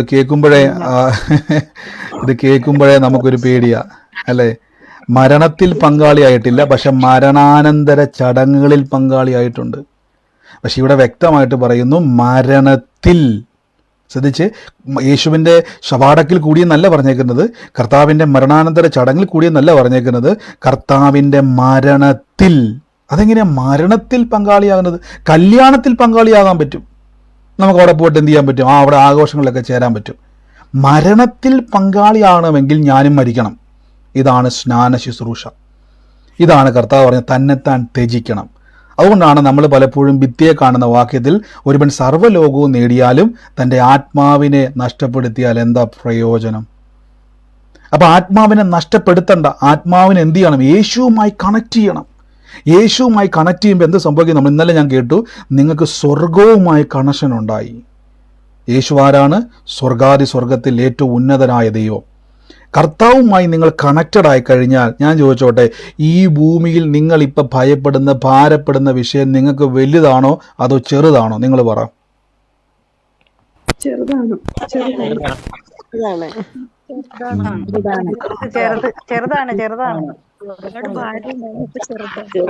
ആമേൻ. എന്നോട് എൻ്റെ ഉള്ളിൽ കർത്താവ് ഇങ്ങനെ ഒരു വാക്ക് പറയുന്നു. ഒരു സുധി എന്ന് പറഞ്ഞൊരു വ്യക്തിക്ക് വേണ്ടി എന്ന് പ്രാർത്ഥിക്കാൻ, സുധി എന്ന് പറയുന്ന ഒരു വ്യക്തിക്ക് വേണ്ടി പ്രാർത്ഥിക്കാൻ അലഞ്ഞ് നടക്കുവാണ് ആ മകൻ. സുധി എന്ന് പറയുന്ന വ്യക്തിക്ക് വേണ്ടി പ്രാർത്ഥിക്കാൻ, സുധി അങ്ങനെ അലഞ്ഞ് നടക്കുക ആ വ്യക്തി. ആ വ്യക്തിയെ കർത്താവ് സ്പർശിക്കുകയാണ്. അലഞ്ഞ്, ഇങ്ങനെ ഒരു വാക്കുണ്ട് ദൈവാത്മാവ് പറയാം, അലഞ്ഞ് നടക്കുക, അലഞ്ഞ് നടക്കുക. സുധി ആരാത്? ആ സുധിക്ക് വേണ്ടി കർത്താവ് ഇന്ന് സ്പർശിക്കാൻ വേണ്ടി പോവുക. സുധി എന്ന് ഞാൻ കേൾക്കുന്നത്, സുധി ഇങ്ങനെ അലഞ്ഞു നടക്കുക. യേശുവിൻ്റെ നാമത്തിൽ ആ വാക്ക്, യേശുവിൻ്റെ നാമത്തിൽ ഞാൻ പ്രാർത്ഥിക്കുന്നപ്പ കർത്താവേ, പരിശുദ്ധാത്മാവിൻ്റെ വലിയൊരു പ്രവൃത്തി എന്നും ഉണ്ടാകട്ടെ. ഞാൻ പലപ്പോഴും പറഞ്ഞിട്ടുള്ളത് ഞാൻ വീണ്ടും വീണ്ടും എടുത്ത് പറയുകയാണ്. നിങ്ങൾക്ക് പ്രാർത്ഥനയിൽ സംബന്ധിക്കാൻ കഴിയുന്നില്ലെങ്കിൽ ലെഫ്റ്റായി പോവുക. ആരാത്? നേരെ എന്റെ സഹോദരന്റെ പേര് സുധീർ എന്നാണ്. ഞങ്ങൾ സുധി എന്ന് വിളിക്കാറ് അവനെ. അവനിങ്ങനെ അലഞ്ഞു നടക്കുക എന്നുകൊണ്ട് പറഞ്ഞു. അലഞ്ഞു നടക്കുക, ഒരു സ്ഥിരതയില്ലാതെ അവൻ്റെ ജീവിതത്തിൽ അലഞ്ഞ്. ദൈവം അവന് വേണ്ടി പ്രാർത്ഥിച്ചു. ദൈവം അവൻ്റെ ജീവിതത്തിൻ്റെ അകത്തൊരു ഉറപ്പിലേക്ക് അവനെ കൊണ്ടുവരാൻ വേണ്ടി പോവാണ്. എല്ലാവരും പ്രാർത്ഥിച്ചുകൊണ്ടിരുന്നു. നിങ്ങൾക്ക് ശ്രദ്ധിക്കാൻ പറ്റുന്നില്ലെങ്കിൽ നിങ്ങൾക്ക് ലെഫ്റ്റ് ചെയ്യാം. യൂട്യൂബിൽ ഇതിന് ശേഷം ഇതിൻ്റെ പാട്ടായിട്ട് ഇതിലും വരുന്നതായിരിക്കും. നിങ്ങൾക്ക് ശ്രദ്ധിക്കാൻ കഴിയുന്നുണ്ടെങ്കിൽ മാത്രം ഇരുന്നാൽ മതി. ഞാൻ എപ്പോഴും പറയും, ഇത് പ്രാർത്ഥനയാണ്, കൂട്ടായ്മയാണ്, വചന ശുശ്രൂഷയാണ്. അതിൻ്റെ ലാഘവത്തോടെ വേണം കേൾക്കാൻ. സീരിയസ് ആയിട്ടിരുന്നോണം. ആമേൻ. ഹല്ലേലൂയ. ഇത് പറഞ്ഞുകൊണ്ടിരിക്കുമ്പോൾ ഞാനിങ്ങനെ എൻ്റെ ഉള്ളിലിങ്ങനെ പറയാം, മരിച്ച ഒരാളുടെ പലപ്പോഴും അയാളെ കാണുന്നത് പോലെയും അയാളുടെ സാന്നിധ്യം അനുഭവിക്കുന്നത് പോലെയും ഭയപ്പെടുത്തുന്ന രീതിയിൽ പലപ്പോഴും ഒരു വ്യക്തിയെപ്പോലെ വന്ന് പലപ്പോഴും ഇടപെടുന്നത് പോലെ അനുഭവിക്കുന്ന ചിലരുണ്ട്. നിങ്ങളെ ഭയപ്പെടുത്തുവാണ്. മരിച്ചയാളല്ല വന്നിരിക്കുന്നത്, അതിൻ്റെ പേര് പറഞ്ഞ് ഭയപ്പെടുത്തുന്ന ഒരു വ്യക്തി, ആ ഭയത്തിലിരിക്കുന്ന ഒരു വ്യക്തിയുണ്ട്. പലരോടും പറഞ്ഞെങ്കിലും ഇത് അവർ പറയുന്നതിൻ്റെ തോന്നലാണ്, സ്വപ്നമാണെന്നൊക്കെ പറഞ്ഞുകൊണ്ട് നിങ്ങളെ വിലയിരുത്തി. പക്ഷെ നിങ്ങളുടെ ഉള്ളിൽ പിശാച് കൊണ്ടുവരുന്ന ആ ഭയത്തെ ഇപ്പോൾ ഞാൻ യേശുവിൻ്റെ നാമത്തിൽ ബ്രേക്ക് ചെയ്യുന്നു. ഇപ്പോൾ ഞാനത് ബ്രേക്ക് ചെയ്ത് പ്രാർത്ഥിക്കുന്നു. യേശുവിൻ്റെ നാമത്തിൽ ഞാൻ ബ്രേക്ക് ചെയ്യുന്നു. ജോൺ എന്ന് പറയുന്ന ഒരു വ്യക്തിയുടെ പേര് പറഞ്ഞാണ് പിശാച് ഇങ്ങനെ കൊണ്ടുവരുന്നത്. ഇപ്പോൾ യേശുവിൻ്റെ നാമത്തിൽ ഞാനതിനെ ബ്രേക്ക് ചെയ്ത് പ്രാർത്ഥിക്കുന്നു. യേശുവിൻ്റെ നാമത്തിൽ ബ്രേക്ക് ചെയ്യുന്നു. മേലാൽ ഇനി ആ വ്യക്തിയുടെ ജീവിതത്തിൽ കടക്കാതെ വണ്ണം എല്ലാ നുഖങ്ങളെയും ഓടിച്ചു കളയുന്നു. യേശുവിനെ, മരിച്ച വ്യക്തിക്ക് കടന്നു വരാൻ കഴിയത്തില്ല, അതിൻ്റെ പേര് പറഞ്ഞു വരുന്ന പിശാചിനെ ബ്രേക്ക് ചെയ്യുന്നു യേശുവിൻ്റെ നാമത്തിൽ തന്നെ. ആമേൻ. അപ്പോൾ യേശുവുമായിട്ടുള്ള കണക്ഷനെ നിങ്ങൾക്കുണ്ടെങ്കിൽ, ഇതാണ് കർത്താവ് പറഞ്ഞിരിക്കുന്നത്, ഇതുണ്ടെങ്കിൽ എന്നാ ഗുണമെന്നറിയാവോ? ഇതുണ്ടെങ്കിൽ നിങ്ങൾക്ക് സ്വർഗത്തെ ആക്സസ് ചെയ്യാൻ പറ്റും. ആമേൻ. അതുകൊണ്ടാണ് കർത്താവ് തുടക്കത്തിൽ പറഞ്ഞിരിക്കുന്നത്, ഈ വാക്യത്തിൽ ഞാൻ പറയുന്നത്, ക്രൂശ് എടുത്ത് എന്നെ അനുഗമിക്കുക. അപ്പോൾ നിങ്ങൾ ഒരിക്കലും ചിന്തിക്കരുത് വിശ്വാസ ജീവിതം എന്ന് പറഞ്ഞു കഴിഞ്ഞാൽ, നമ്മൾ പലപ്പോഴും അങ്ങനെ നമ്മളെ പഠിപ്പിച്ചേക്ക്. നിങ്ങൾ അങ്ങനെ പഠിച്ചേക്ക് എനിക്ക് അറിയത്തില്ല, ഞാൻ പഠിച്ചത് കൊണ്ട് ഞാനത് പറയുകയാണ്. ഭയങ്കര ബുദ്ധിമുട്ടുള്ള ജീവിതമാണ് ക്രിസ്തീയ ജീവിതം. എൻ്റെ പ്രിയരെ, ഈ ഭൂമിയിലെ ജീവിതമല്ല വിശ്വാസ ജീവിതം. നമ്മൾ പലപ്പോഴും ചിന്തിക്കുന്നത് ഈ ഭൂമിയിലെ ജീവിതം യേശുവിലൂടെ ഇങ്ങനെ ജീവിച്ചൊരു ബാറ്ററി എരിഞ്ഞ് തീരുന്നത് പോലെ തീരുന്ന പരിപാടിയൊന്നുമല്ല. വാഴ്ചയാണ് യേശുവിലുള്ള ജീവിതം. പക്ഷെ പലപ്പോഴും നമ്മൾ ബൈബിൾ നോക്കുന്ന സമയത്ത് അവിടെ കൊടുത്തിരിക്കുന്ന ചില പദങ്ങൾ നമ്മൾ ഓർക്കും അത് വലിയ പ്രശ്നങ്ങളാണെന്നല്ല. നമ്മളെ എപ്പോഴും ബൈബിൾ നമ്മളെ ട്രെയിൻ ചെയ്യിപ്പിക്കുക. നിങ്ങൾ എപ്പോഴും ശ്രദ്ധിച്ചോണം, വിശ്വാസം എന്നുള്ളത് നമ്മളെ ട്രെയിൻ ചെയ്തെടുക്കേണ്ടതാണ്. നിങ്ങൾക്ക് വിശ്വാസം ഉള്ളത് സത്യമൊക്കെയാണ്, പക്ഷെ നിങ്ങളുടെ വിശ്വാസത്തെ നിങ്ങൾ ട്രെയിൻ ചെയ്യുന്നില്ലെങ്കിൽ നിങ്ങളുടെ വിശ്വാസത്തെ നിങ്ങൾ ട്രെയിൻ ചെയ്തെടുക്കുന്നില്ലെങ്കിൽ, ഞാനത് കഴിഞ്ഞ ദിവസങ്ങളിൽ പറഞ്ഞു, എങ്ങനെയാണ് വിശ്വാസം നിങ്ങൾ ഉപയോഗിക്കുന്നില്ലെങ്കിൽ നിങ്ങൾ പേരിന് വിശ്വാസി, ഒരു ഗുണവും ഇല്ല. നിങ്ങളുടെ വിശ്വാസത്തെ നിങ്ങൾ ട്രെയിൻ ചെയ്തെടുക്കണം. ഈ ദിവസങ്ങളിൽ നിങ്ങളുടെ കുടുംബത്തെ നോക്കിക്കൊണ്ട് നിങ്ങൾ കൽപ്പിക്കണം. ഈ ദിവസങ്ങളിൽ കുടുംബത്തെ നോക്കിക്കൊണ്ട് നിങ്ങൾ പറയണം, ഞാൻ യേശുവിനോട് ചേരുന്ന വ്യക്തിയാണ്. അതാണ് ഈ സ്നാന ശുശ്രൂഷയൊക്കെ. നമ്മൾ പലപ്പോഴും ചിന്തിക്കുന്ന ഒരു സഭ ചാടി മറ്റു സഭയിലോട്ടൊക്കെ പോകുന്നതാണ്, ഈ ചാടി മറിഞ്ഞ് നടക്കുന്നതാണ് ക്രിസ്തീയ ജീവിതമല്ല. ഞാൻ പലപ്പോഴും ഞങ്ങളോട് പറയാറുണ്ട്, യേശു ക്രിസ്തുവിലേക്ക് വരുന്നതാണ് വിശ്വാസ ജീവിതം. അതിലുള്ള വ്യവസ്ഥകളാണ് ബൈബിൾ ഇതെല്ലാം പറഞ്ഞിരിക്കുന്നത്. ശ്രദ്ധിച്ചോണം, കർത്താവിൻ്റെ വചനത്തിൽ പറഞ്ഞിരിക്കുന്നത് ശ്രദ്ധിച്ചു കേട്ടോണം. നമുക്ക് ഒരുമിച്ച് ഇന്ന് ഞാൻ പ്രാർത്ഥിക്കാൻ വേണ്ടി പോവാണ്. നിങ്ങൾക്കിത് മനസ്സിലായെന്ന് ഞാൻ വിശ്വസിക്കുന്നു. ഞാനല്ലത് മനസ്സിലാക്കി തരുന്നത് ദൈവാത്മാവാണ്. അപ്പോൾ ഈ ദിവസങ്ങളിൽ ഈ വചനം കേൾക്കുമ്പോൾ നിങ്ങളുടെ ആത്മാവിനെ, സർവ്വലോകവും നേടിയിട്ടും എൻ്റെ ആത്മാവിനെ നഷ്ടപ്പെടുത്തിയാൽ എന്ത് പ്രയോജനം എന്ന് കേട്ടാൽ ഉടനെ തിരിച്ചറിയണം, ഞാൻ ഈ ആത്മാവിനെ നഷ്ടപ്പെടുത്തിയോ അതോ നേടിയോ? കർത്താവിനൂടെ ചേരുന്ന കാര്യമാണ് ഇത് പറഞ്ഞിരിക്കുന്നത്. അപ്പം ഇനി ആരെങ്കിലും വഴി കൂടെ കുരിശും തോളെ വെച്ചുകൊണ്ട് പോകുമ്പോൾ തോളെ തട്ടിട്ട് പറയാം, സഹോദര ഇതല്ല യേശുവിൻ്റെ ക്രൂശ് എടുക്കുക എന്ന് പറഞ്ഞാൽ. ഇനി നിങ്ങൾ എവിടെയെങ്കിലും വെച്ച് ആരെങ്കിലും ഇതുപോലെ തോളയിൽ ഒരു കുരിശും വെച്ചുകൊണ്ട് വഴി കിടക്കുന്ന കഴിഞ്ഞാൽ അവരെ കണ്ട് ചിരിക്കരുത്. അവരോട് ഈ വചനപ്രകാരം പറഞ്ഞ, സഹോദര കുരിശ് തോളെ വെച്ചുകൊണ്ട് പോകുന്നതല്ല യേശു പറഞ്ഞിരിക്കുന്നത്. പകരം യേശുവിനോട് കൂടെ ക്രൂശിന് അനുരൂപനായി കർത്താവുമായി ചേർന്നിട്ട് ജീവനിൽ വാഴുക എന്നൊരു ലൈഫ് സ്റ്റൈലിനെ കുറിച്ചാണ് യേശു അവിടെ പറഞ്ഞിരിക്കുന്നുള്ളത്. ഈ വചനത്തിലൂടെ എല്ലാം നിങ്ങൾ പറഞ്ഞു കൊടുക്കണം. എന്നിട്ട് പറയണം, ഇങ്ങനെ ഒരു സന്തോഷമുള്ള ജീവിതം ഉണ്ടല്ലോ. അതുകൊണ്ടാണ് നിങ്ങൾ സുവിശേഷമൊക്കെ വായിക്കുന്ന സമയത്ത് എനിക്ക് ഭയങ്കര അതിശയമാണ്. പൗലോസ്ലീഗയുടെ കൈയും കാലും ഒക്കെ ബന്ധിച്ചിട്ട് കാരാഗ്രഹത്തിൽ കിടക്കുമ്പോഴാണ് ഫിലിപ്പിയ ലേഖനം എഴുതുന്നത്. നിങ്ങൾ ഈ ഫിലിപ്പിയ ലേഖനമൊക്കെ വായിക്കുമ്പോൾ നമ്മൾ ഓർക്കും പൗലോസ്ലീഗ ഇങ്ങനെ കടലിലൊക്കെ കടന്നുകൊണ്ട് ഭയങ്കര റിലാക്സ് ചെയ്ത് എഴുതിയേക്കുന്ന ലേഖനമാണ്. അല്ല, കാരാഗ്രഹത്തിൻ്റെ അകത്ത് ചെങ്ങലകളൊക്കെ ബന്ധിച്ചിട്ടേക്കുന്ന ആ ഒരു കാരാഗ്രഹ ലേഖനം തന്നെ അറിയപ്പെടുന്നത്. എന്നിട്ട് പൗലോസ് പറയാം, സന്തോഷിപ്പിൻ സന്തോഷിപ്പിൻ കർത്താവിൽ എപ്പോഴും എന്ത് ചെയ്യണം. നമ്മളോർക്കും പൗലോസ് ഭയങ്കര ഹാപ്പി ഇരിക്കുകയാണല്ലോ. പിന്നെ ഞാൻ പറയുന്നു, ക്രിസ്തീയ ജീവിതം എന്നുള്ളത് നമ്മുടെ ജീവിതത്തിൻ്റെ അകത്ത് വരുന്ന എല്ലാ വിഷയത്തിൻ്റെ മേൽ വാഴാൻ പറ്റുന്ന ജീവിതമാണ്. യേശു, നിങ്ങൾ എപ്പോഴും, ഞാൻ കഴിഞ്ഞ ദിവസം പറഞ്ഞു, ക്രിസ്തു യേശുവിനെ കൂടുതൽ പഠിക്കണം. വേദപാഠ ക്ലാസ്സിൽ പഠിച്ച അറിവ് കൊണ്ട് ഒരിക്കലും നിൽക്കരുത് നിങ്ങളവിടെ. അതൊരു തുടക്കം മാത്രമാണ്. വളരണം. ക്രിസ്തു ആരാന്ന് പഠിക്കുമ്പോൾ നിങ്ങൾ ആരാന്ന് മനസ്സിലാവും. ക്രിസ്തുവിലുള്ള നിങ്ങളുടെ ഇന്ന് പ്രാർത്ഥിച്ച് നമ്മുടെ സകല പ്രാർത്ഥനാ വിഷയങ്ങൾക്ക് വേണ്ടി ഞാൻ ഒരുമിച്ചൊന്ന് പ്രാർത്ഥിക്കാൻ വേണ്ടി പോവാം. In the name of Jesus Christ. കർത്താവെ, ഞങ്ങളിന്ന് പ്രാർത്ഥിക്കുന്നപ്പാ, ഞാനൊരു പണി തീരാത്തൊരു ഭവനം ഞാൻ കാണുക. ആ ഭവനത്തിൽ ഞാൻ കാണുന്ന ഒരു കട്ടള വെച്ചിട്ടുണ്ട്. ആ കട്ടളയുടെ അപ്പുറവും ഇപ്പുറവുമായിട്ട് പകുതി, ഇപ്പം ഒരാളുടെ ആ കട്ടളയുടെ പടിയെ കയറി നിന്നാൽ കഷ്ടിച്ച് തോളുടെ അറ്റം വരെ മാത്രം കട്ട കൊണ്ട് പണിത് വെച്ചിരിക്കുന്ന ഒരു വീടായിട്ടില്ലത്, പണി തീരാതെ കിടക്കുക. ഞാൻ കാണുന്നത് അതിൻ്റെ ചുറ്റുവട്ടത്ത് മതിലുകളൊന്നുമില്ല, പറമ്പാണ് ഞാൻ കാണുന്നത്. അങ്ങനെ ഒരു വീട് ഞാൻ കാണുന്നു. അതിൻ്റെ വലതുവശത്തായിട്ട് ഒരു 2 നില വീട് കുറച്ചങ്ങ് മാറി നിൽപ്പുണ്ട്. അടുത്തല്ല, കുറച്ചങ്ങ് മാറി ഒരു 2 നില വീടുണ്ട്. തൊട്ടടുത്തല്ല, വലതുവശത്തായിട്ട് ആ വീടിൻ്റെ കട്ടളയിൽ നിൽക്കുവാണെങ്കിൽ വലതുവശത്തായിട്ട് ഞാൻ കാണുന്നു. ആ വീടിൻ്റെ അകത്ത് ഇത് പണിയാൻ തുടങ്ങിയപ്പം മുതൽ പ്രശ്നങ്ങളാന്ന് പറഞ്ഞുകൊണ്ടിരിക്കുക. പലതവണ അതിൻ്റെ പണി നിർത്തിവെക്കേണ്ടി വന്നു. പലതവണ വീടിൻ്റെ അകത്ത് വിഷയങ്ങളുണ്ടായി. എന്നെ കേൾക്കുന്ന വ്യക്തിയോട് ഞാൻ പറയുന്നത്, ഇന്ന് തീരുമാനമെടുത്ത് ഞാനിന്ന് യേശുവിൻ്റെ നാമത്തിൽ ഇന്ന് സകലത്തിൻ്റെ മീതെ വാഴാൻ പോവുക. യേശുവിൻ്റെ നാമത്തിൽ ഞാൻ വാഴാൻ വേണ്ടി പോവുക. ഇപ്പോൾ ഈ നിമിഷം എല്ലാവരും ഒന്ന് പ്രാർത്ഥിച്ചേ. പരിശുദ്ധാത്മാവേ, അങ്ങൻ്റെ കൂടെയുണ്ട്. കർത്താവിൻ്റെ കൃപ എൻ്റെ കൂടെയുണ്ട്. ഞാൻ തകർന്നു പോകത്തില്ല, ഞാൻ നശിച്ചു പോകത്തില്ല. In the name of Jesus Christ. യേശുവേ ആരാധന, യേശുവേ ആരാധന. ഞങ്ങൾ പ്രാർത്ഥിക്കുന്ന കർത്താവ്, അങ്ങയുടെ കൃപ എന്ന് ചൊരിയുന്നല്ലോ. യേശുവിൻ്റെ നാമത്തിൽ വിശ്വാസ ജീവിതം എന്നുള്ളത് തകർച്ചയുടെ ജീവിതമല്ല. വിശ്വാസ ജീവിതം എന്നുള്ളത് നമ്മൾ പലപ്പോഴും അങ്ങനെ പാട്ട് പാടി പഠിച്ചിരിക്കുന്നത്. വിശ്വാസ ജീവിതം എന്നുള്ളത് ഭയങ്കര കഷ്ടപ്പാട്. നിങ്ങളൊന്ന് ആലോചിച്ച് നോക്കി, അങ്ങനെയാണ് പിന്നെ നമ്മൾ എന്തിനാ അങ്ങോട്ട് പോകുന്നത്? നിങ്ങളൊന്ന് ആലോചിച്ച് നോക്കി, ഇത് നാശത്തിൻ്റെ ജീവിതമാണെങ്കിൽ പിന്നെ തമ്പുരാൻ എന്തിനാ അങ്ങോട്ട് വിളിച്ചത്? മിസ്രൈമിൽ നിന്ന് തൻ്റെ ജനത്തിൻ്റെ നിലവിളിയും കണ്ണുനീരും കണ്ടിട്ട് കർത്താവ് പറയുക, ഇതിനേക്കാൾ വലിയ ഫറവോൻ എനിക്കറിയാം, അവൻ്റെ അടുക്കിലേക്ക് ഞാൻ കൊണ്ടുപോകാമെന്നാണോ ദൈവം പറഞ്ഞത്? ഒന്ന് ചിന്തിച്ചു നോക്കി. മിസ്രൈമിലെ ജനത്തിൻ്റെ കഷ്ടത ഞാൻ കണ്ടു. ഊഴിക വിചാരകന്മാർ നിമിത്തോടെ നിലവിളി ഞാൻ കേട്ടു. തമ്പുരാൻ പറയുക, ഫറവോൻ്റെ അടിയും തൊഴിയെല്ലാം കൊടുക്കുന്ന ജനത്തിൻ്റെ നോക്കി തമ്പുരാൻ പറയും, ഇതിനേക്കാൾ വലിയ കഷ്ടതയുണ്ട് സഹോദരന്മാരെ, ഞാൻ നിങ്ങളെ വേറെ സ്ഥലത്തേക്ക് കൊണ്ടുപോകാൻ നല്ല പറഞ്ഞത്. അവിടെ എടുത്തു പറയുന്നു, നല്ലതും മനോഹരമായ കനാൻ ദേശം. അപ്പോൾ ഒന്ന് ആലോചിച്ച് നോക്കി, ദൈവത്തിൻ്റെ പ്ലാൻ എപ്പോഴും ഓർത്താൽ മതി. നിങ്ങളെ തകർക്കുക എന്നുള്ളതല്ല. പിശാച് പലപ്പോഴും ഈ വചനത്തെ മിസ്യൂസ് ചെയ്ത് കേൾപ്പിക്കുന്നത് കൊണ്ടാണ് നമുക്ക് പറ്റിപ്പോകുന്ന അബദ്ധങ്ങൾ. നമ്മൾ കേട്ടു പഠിച്ചത് അങ്ങനെയാണ്, നമ്മൾ ചൊല്ലി പഠിച്ചത് അങ്ങനെയാണ്. നിങ്ങൾ ബൈബിൾ വായിക്കണം, സംശയങ്ങൾ വരുമ്പോൾ നിങ്ങൾ ചോദിക്കണം. ഞാനും പലപ്പോഴും ചിന്തിച്ച്, കർത്താവേ, ഈ കുളത്തിൽ നിന്ന് എടുത്ത് കടലിലേക്ക് ഇടാനാണ് പിന്നെ എന്തിനാണ് ഞങ്ങൾ ഈ വിശ്വാസത്തിലേക്ക് വന്നത്? പിന്നെയാണ് വചനം വായിച്ച് മനസ്സിലായത്, ക്രിസ്തുവിലേക്കാണ് എന്നെ വിളിച്ചിരിക്കുന്നത്, ക്രിസ്തുവിലേക്കാണ് എന്നെ വിളിച്ചിരിക്കുന്നത്. ആരാ ക്രിസ്തു? പഠിക്കണം. കർത്താവെ, ഞങ്ങൾ അനുഗ്രഹിച്ച് രോഗികളായി ഭാരപ്പെടുന്ന രോഗമുള്ള ഭാഗത്തോട്ട് കൈവച്ചിട്ട് ഞാൻ നിങ്ങളോട് പറയുക, നിങ്ങൾക്ക് രോഗിയായിട്ടിരിക്കാൻ പറ്റത്തില്ല, പുറത്ത് വന്നേ പറ്റത്തുള്ളൂ. അയ്യോ ബ്രദറെ, ഞാൻ എങ്ങനെ വരാനാ? ഒറ്റ വഴി ഞാൻ പറഞ്ഞു തരാം. എൻ്റെ കൂടെ വിളിച്ചു പറ, എനിക്ക് എൻ്റെ ഈ രോഗം യേശു ക്രൂശിൽ വഹിച്ചതാ. കർത്താവിനോട് ഞാൻ അനുരൂപനായി തീർന്നിരിക്കുന്നു. യേശു കൊണ്ട മുറിവ് എൻ്റെ സൗഖ്യമാണ്. മനസ്സിലാകുന്നുണ്ടോ?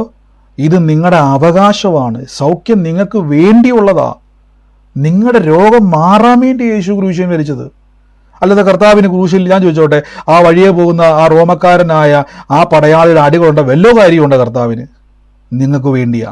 നിങ്ങളുടെ രോഗം മാറാൻ വേണ്ടിയാ, നിങ്ങൾ സൗഖ്യമാകാൻ വേണ്ടിയാ, നിങ്ങൾ അത്ഭുതമാകാൻ വേണ്ടിയാ. അതുകൊണ്ട് ഞാൻ പറയും, നിങ്ങൾക്ക് ഇനി രോഗിയെ കിടക്കാൻ പറ്റത്തില്ല, എണീറ്റേ പറ്റത്തുള്ളൂ. നിങ്ങളോട് തന്നെ പറ, എനിക്കിവിടെ കിടക്കാൻ പറ്റത്തില്ല, യേശുവിൻ്റെ നാമത്തിൽ ഞാൻ എണീക്കും, യേശുവിൻ്റെ നാമത്തിൽ എൻ്റെ കിഡ്നി പുതിയതുണ്ടായി വരും, ഞാൻ നടക്കും. എന്നിട്ട് ഇന്ന് തീരുമാനിച്ച് ഞാൻ തുള്ളിച്ചാടി ദൈവത്തെ ആരാധിക്കാൻ തയ്യാറായിക്കേ. അങ്ങനെ വേണം നിങ്ങളിനി തീരുമാനിക്കാൻ, അങ്ങനെ വേണം തീരുമാനിക്കാൻ. യേശുവേ ആരാധന, യേശുവേ ആരാധന. Thank you Holy Spirit. യേശുവിൻ്റെ നാമത്തിൽ പ്രാർത്ഥിക്കുന്നു. പിതാവേ, ഞങ്ങളുടെ അത്ഭുത സൗഖ്യം ഒന്ന് തീരുമാനിച്ച് ഞാൻ ഈ വചനമെല്ലാം കേട്ടിട്ട്, നിങ്ങൾ ഈ വചനമെല്ലാം കേൾക്കുന്നത് എന്തിനാണെന്നറിയാവോ? രക്ഷപ്പെടാൻ വേണ്ടിയാണ്. കുടുംബത്തെ നോക്കിയിട്ട് പറ, ഞാനും എൻ്റെ കുടുംബവും ഞങ്ങൾ ഒരുമിച്ചിരുന്ന് ആരാധിക്കും. ഞാൻ ആരാധിക്കുന്നു, ഭർത്താവ് മദ്യപിക്കുന്നു, കുഞ്ഞുങ്ങൾ അങ്ങനെ പോകുന്നു, ആ പരിപാടിയല്ല വേണ്ടത്.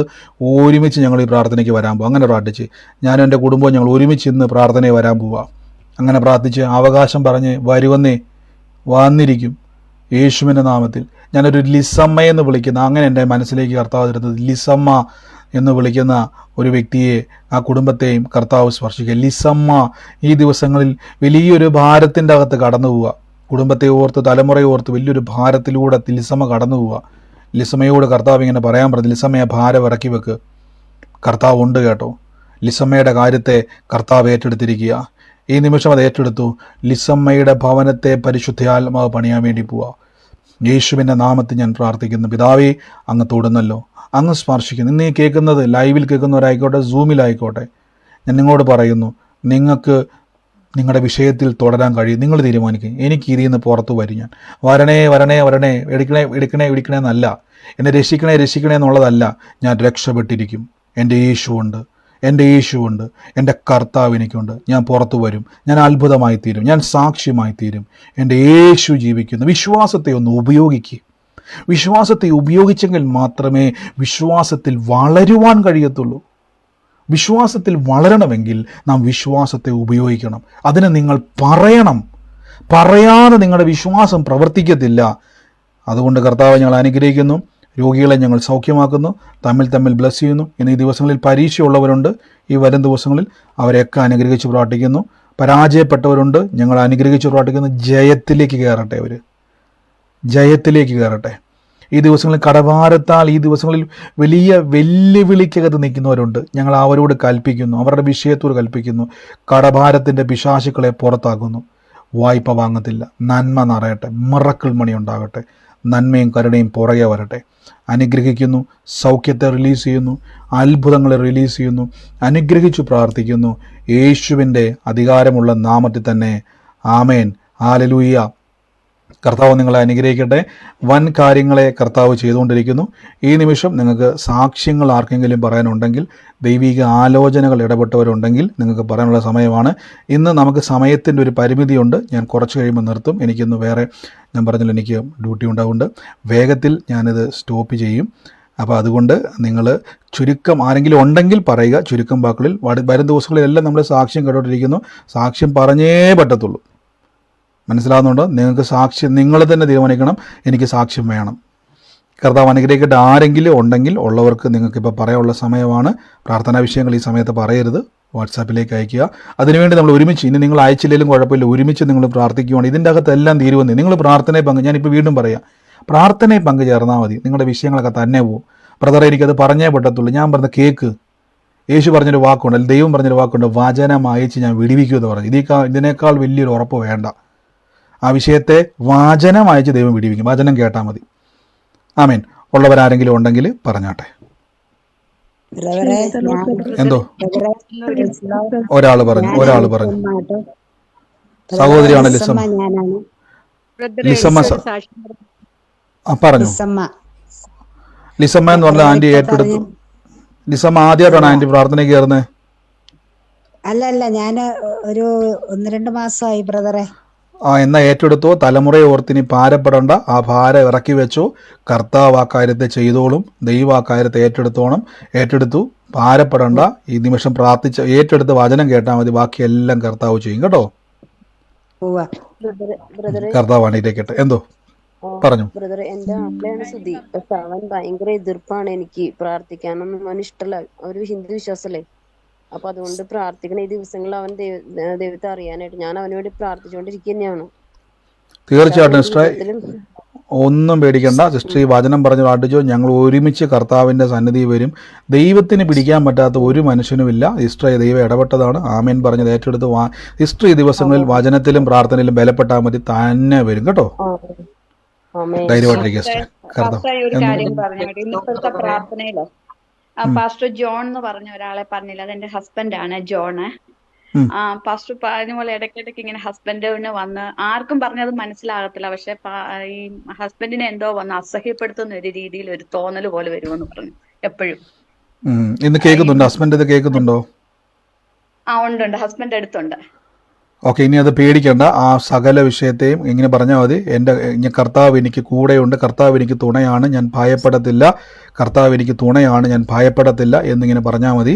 അല്ലെങ്കിൽ സങ്കീർത്തനത്തിലൊരു വാക്യമുണ്ട്, കൂരിരുൾ താഴ്വര കിടന്നാലും ഞാനൊരു അനർത്ഥവും ഭയപ്പെടത്തില്ല, കർത്താവ് എൻ്റെ കൂടെയുണ്ട് കേട്ടോ. കർത്താവ് എൻ്റെ കൂടെയുണ്ട്, ഞാൻ ഭയപ്പെടത്തില്ലെന്ന് പറഞ്ഞാൽ മതി കേട്ടോ. ഇത് വിട്ടുപൊക്കോളും. ഓക്കെ, കർത്താവ് പറഞ്ഞു. ഒരു സെക്കൻഡ്, നിങ്ങൾ ഒരാൾ പറയുമ്പോൾ നിങ്ങൾ കഴിവതും ബാക്കിയുള്ളവരൊക്കെ ഒന്ന് മ്യൂട്ട് ചെയ്യണേ. പറഞ്ഞു. എന്തോ പറഞ്ഞോ ബ്രദറെ. ഞാൻ സാക്ഷ്യം പറയണം എന്ന് ഇന്നലെ ഞാൻ ദൈവത്തിന് സമർപ്പിച്ചത്, അതുകൊണ്ടാണ് പറയുന്നത്. കാരണം എന്റെ ഹസ്ബൻഡിന് 2 ദിവസം കൊണ്ട് ഈ ലോവർ അബ്ഡോമിനൽ പെയിൻ ഉണ്ടെന്ന് പറഞ്ഞു. പക്ഷെ ഞാൻ വലിയ കാര്യമാക്കിയില്ല, പ്രാർത്ഥിച്ചു. എന്നാലും വലിയ സീരിയസ് ആയിട്ടൊന്നും പ്രാർത്ഥിച്ചില്ല. പക്ഷെ കാരണം എന്താണെന്ന് വെച്ചാൽ എന്റെ മനസ്സിൽ ഇന്നലെ പ്രാർത്ഥന കഴിഞ്ഞപ്പം തോന്നി, പുള്ളി 2-3 ദിവസം മുമ്പ് നാട്ടിൽ നിന്ന് ഒരു ആന്റി വിളിച്ചിട്ട് വയ്യാന്ന് പറഞ്ഞു. അപ്പം ഞാനിങ്ങനെ വചനം പറഞ്ഞു പ്രാർത്ഥിച്ചു. അപ്പം പുള്ളി ചോദിച്ചു, ഒറ്റമൂലിയാണോ കൊടുക്കുന്നതെന്ന് ചോദിച്ചു. അപ്പം പിറ്റേന്ന് ആ ആന്റി തന്നെ എനിക്ക് മെസ്സേജ് ഇട്ടു, ഷാജി എന്റെ തലവേദന എല്ലാം മാറി, ഞാൻ നന്നായി ഉറങ്ങിയിരുന്നു. അപ്പൊ ഇന്നലെ രാത്രിയില് പുള്ളിക്ക് വേണ്ടി പ്രാർത്ഥിച്ചു. പക്ഷെ ഇന്നലെ രാത്രി 1:30 ആയപ്പം പുള്ളി എഴുന്നേറ്റിട്ട് ഇങ്ങനെ വട്ടം നടക്കുക. അപ്പൊ ഞാൻ ചോദിച്ചു എന്ത് പറ്റിയെന്ന് ചോദിച്ചപ്പം പറഞ്ഞു, ഭയങ്കര ലോവർ അബ്ഡോമിനൽ പെയിന് മാത്രമല്ല ബാക്ക് പെയിനും ഉണ്ട്, കിടക്കാൻ വയ്യ, ഉറങ്ങാൻ മേലാന്ന് പറഞ്ഞു. അപ്പൊ ഞാൻ പറഞ്ഞു പ്രാർത്ഥിക്കാൻ വാ. അങ്ങനെ പ്രാർത്ഥിച്ചു. എന്നോട് പ്രാർത്ഥിക്കാൻ പറയാറുണ്ട്, പ്രാർത്ഥിക്കും. അങ്ങനെ ഞാൻ പ്രാർത്ഥിച്ചു. അപ്പൊ ഞാൻ പുള്ളിയോട് പറഞ്ഞു, നാവുകൊണ്ട് പറ, എന്റെ കർത്താവിന്റെ അടിപ്പിണരാൽ എനിക്ക് സൗഖ്യമുണ്ടെന്ന് പറയാൻ പറഞ്ഞു. അപ്പൊ പുള്ളി ആദ്യം ഇച്ചിരി മസിൽ പിടിച്ചു, പിന്നീട് പുള്ളി പറയാൻ തുടങ്ങി. സ്തോത്രം. ഞാനും അതുപോലെ പറഞ്ഞു വചനം പറഞ്ഞുകൊണ്ട് തന്നെ ഇരുന്നു. പിന്നീട് പുള്ളി സുഖമായിട്ട് ഉറങ്ങി. മാത്രമല്ല രാവിലെയാണ് എഴുന്നേറ്റ്, 3 മണിക്ക് പ്രാർത്ഥിക്കാൻ എഴുന്നേറ്റു, പിന്നെ ഉറങ്ങി. രാവിലെ ഏർലി മോർണിംഗ് എഴുന്നേറ്റു, പിന്നെ ഓഫീസിൽ പോയി. യാതൊരു പ്രശ്നമില്ല. 100% അപ്പം ദൈവം ഓൺ സ്പോട്ടിൽ ദൈവം സൗഖ്യം കൊടുത്തു. ഓഫീസിൽ വന്നു, യാതൊരു പ്രശ്നങ്ങളുമില്ല.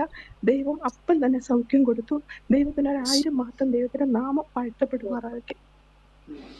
ആമേൻ. തീർച്ചയായിട്ടും കർത്താവെ, അങ്ങ് തൊട്ട സൗഖ്യത്തിന് നന്ദി പറയുന്നു. പ്രിയസു പറഞ്ഞ പോലെ തന്നെ പൂർണ്ണ വിടുതലിന് നന്ദി. കർത്താവ് ആ സമയത്ത് പ്രാർത്ഥിക്കാനും വചനം പറഞ്ഞു കൊടുക്കുവാനുള്ള കൃപയ്ക്ക് നന്ദി പറയുന്നു, യേശുവിന്റെ നാമത്തിൽ തന്നെ. ആമേൻ. ഗോഡ് ബ്ലെസ് യു സിസ്റ്ററെ. കർത്താവ് അനുഗ്രഹിക്കട്ടെ. പറഞ്ഞു. പറഞ്ഞു. എനിക്ക് എന്റെ തൊണ്ടയിൽ ഒരു തടിപ്പുണ്ടായിരുന്നു. അത് തുടങ്ങിയിട്ട് 1 വർഷത്തിന്റെ അടുത്തായിരുന്നു. അത് കഴിഞ്ഞപ്പോ ഞാന് കഴിഞ്ഞ ഒരു 10-15 ദിവസം മുമ്പ് ഞാൻ ഡോക്ടറെ പോയി കണ്ടായിരുന്നു. എന്നാലും ഞാൻ വചനം പറയുന്നുണ്ടായിരുന്നു. ആ, എന്നാലും ഡോക്ടറെ ഒന്ന് കണ്ടേക്കാന്ന് ഓർത്ത് ഡോക്ടറെ കണ്ടു കഴിഞ്ഞു. ഇപ്പൊ 15 ദിവസത്തിനുള്ള മരുന്ന് തന്നു വിട്ടു. അതേ കഴിഞ്ഞിട്ട് ഇന്ന് പിന്നെയും ഞാൻ വചനം പറഞ്ഞുകൊണ്ടിരുന്നു. എന്റെ ദൈവമേ, അവിടുത്തെ അടിപ്പണിതായ എനിക്ക് സൗഖ്യം വന്നിരിക്കണമെന്ന് ഞാൻ പറഞ്ഞുകൊണ്ടിരുന്നു. അങ്ങനെ ഇന്ന് ഡോക്ടറെ കാണാൻ പോയി. ചെന്ന് കഴിഞ്ഞപ്പോ ഡോക്ടർ പറഞ്ഞു, ഇനി ഒരു മരുന്നും കഴിക്കണ്ട, എന്തെങ്കിലും വിഷയമുണ്ടെങ്കിൽ ഗ്യാസിന്റെയോ അല്ലെങ്കിൽ ടെൻഷന്റെയോ ആയിരിക്കും, ഞാൻ വേറെ വിഷയങ്ങളൊന്നുമില്ല, ഇനി മരുന്നൊന്നും കഴിക്കണ്ടെന്ന് പറഞ്ഞു. ആമേൻ. തീർച്ചയായിട്ടും അത് വലിയൊരു സാക്ഷ്യം തന്നെയാണ്. ഒരു വർഷമായിട്ട് അനുഭവിച്ചുകൊണ്ടിരുന്ന ബുദ്ധിമുട്ടാണ്. ഡോക്ടർ മരുന്ന് കൊടുത്തുകൊണ്ടിരുന്നതാണ്. അവസാനം ഡോക്ടർ തന്നെ പറഞ്ഞു, പ്രാർത്ഥിച്ചതിന് ശേഷം പറഞ്ഞു, ഡോക്ടർ തന്നെ പറഞ്ഞു ഒരു മരുന്നും കഴിക്കേണ്ട, ഒരു പ്രോബ്ലവും ഇല്ല എന്ന് ഡോക്ടർ തന്നെ പറയാൻ ഇടയാത്തത് വലിയൊരു കാര്യം തന്നെയാണ്. സാധാരണഗതിയിൽ അങ്ങനെയൊക്കെ വരുമ്പോൾ നമുക്കറിയാം പിന്നീട് അത് പല വിഷയങ്ങളുമാകുന്നതാണ്. പക്ഷേ കർത്താവിൻ്റെ കൃപയാൽ അത് ദൈവം തന്നെ തൊട്ടതാണ്. അതുകൊണ്ടാണ് അങ്ങനെ ഒരു അടയാളത്തോടു കൂടി തന്നെ കർത്താവിൻ്റെ കൃപയാൽ കേൾക്കാൻ കഴിഞ്ഞത്. ഗോഡ് ബ്ലസ് യു സിസ്റ്ററെ. യേശുവിൻ്റെ നാമത്തിൽ ഇനിയും തുടർമാനമായിട്ട് വചനം പറയുക, ഇനിയും അനേകർക്ക് വേണ്ടി പ്രാർത്ഥിക്കുക, യേശുവിൻ്റെ നാമത്തിൽ തന്നെ. ആമേൻ. ബ്രദറെ, ആമേൻ. പ്രൈസ് ലോർഡ് എന്തോ ബ്രദറെ. ഒരു വീടിന്റെ കാര്യം പറഞ്ഞില്ലേ ബ്രദറെ, ആ ഒരു കട്ട കെട്ടിയെ അവിടെ കട്ടള അതിന്റെ കുറച്ചു മുമ്പ് ആയിട്ട് പിന്നെ ഒരു ഇരുനില വീട് കാണിക്കുന്നെന്നൊക്കെ. അത് എന്റെ വീട് തന്നെയാണ്. അത് ആദ്യം തൊട്ടേ പ്രശ്നങ്ങളാ. വീട് പണി തുടങ്ങിയപ്പം തൊട്ടേ ഇപ്പൊ പിണങ്ങിയാണ് ആ കോൺട്രാക്ടർ മാറിപ്പോയത്. എന്റെ ഇന്നുള്ള പൈസയെല്ലാം മേടിച്ച് അങ്ങനെ പിണക്കത്തിൽ അയാൾ വീട് പണിക്ക് വരുത്തുമില്ല, ഒന്നുമില്ല. ഇപ്പൊ അങ്ങനെ മുടങ്ങി കിടക്കുക. ഒരു 6 മാസത്തോളമായി. അതിന് ശേഷമാണ് ഞാനൊന്ന് വീണ്. അന്നൊട്ട് എനിക്ക് ഗ്രഹപ്പഴയാ. അന്നൊട്ട് അങ്ങ് പ്രശ്നങ്ങളാ പണി തുടങ്ങി. സിസ്റ്ററെ, ഈ പറഞ്ഞ അടയാളങ്ങളെല്ലാം സിസ്റ്ററുടെ വീടുമായിട്ട് ബന്ധപ്പെട്ടതാണോ ഇപ്പൊ കേട്ട അടയാളങ്ങളെല്ലാം? ആണ് ബ്രദറെ. എന്നാൽ ഏറ്റെടുത്ത സിസ്റ്റർ, ഇന്ന് മുതൽ ആ വിഷയത്തിൻ്റെ മേൽ കർത്താവിൻ്റെ ഇടപെടൽ ഉണ്ടാകുകയാണ്. ഇന്നു മുതൽ അത്ഭുതകരമായ രീതിയിൽ ആ വിഷയങ്ങൾ ഓരോന്നോരോന്നായി നമ്മുടെ മുമ്പിൽ അഴിഞ്ഞഴിഞ്ഞ് വരും.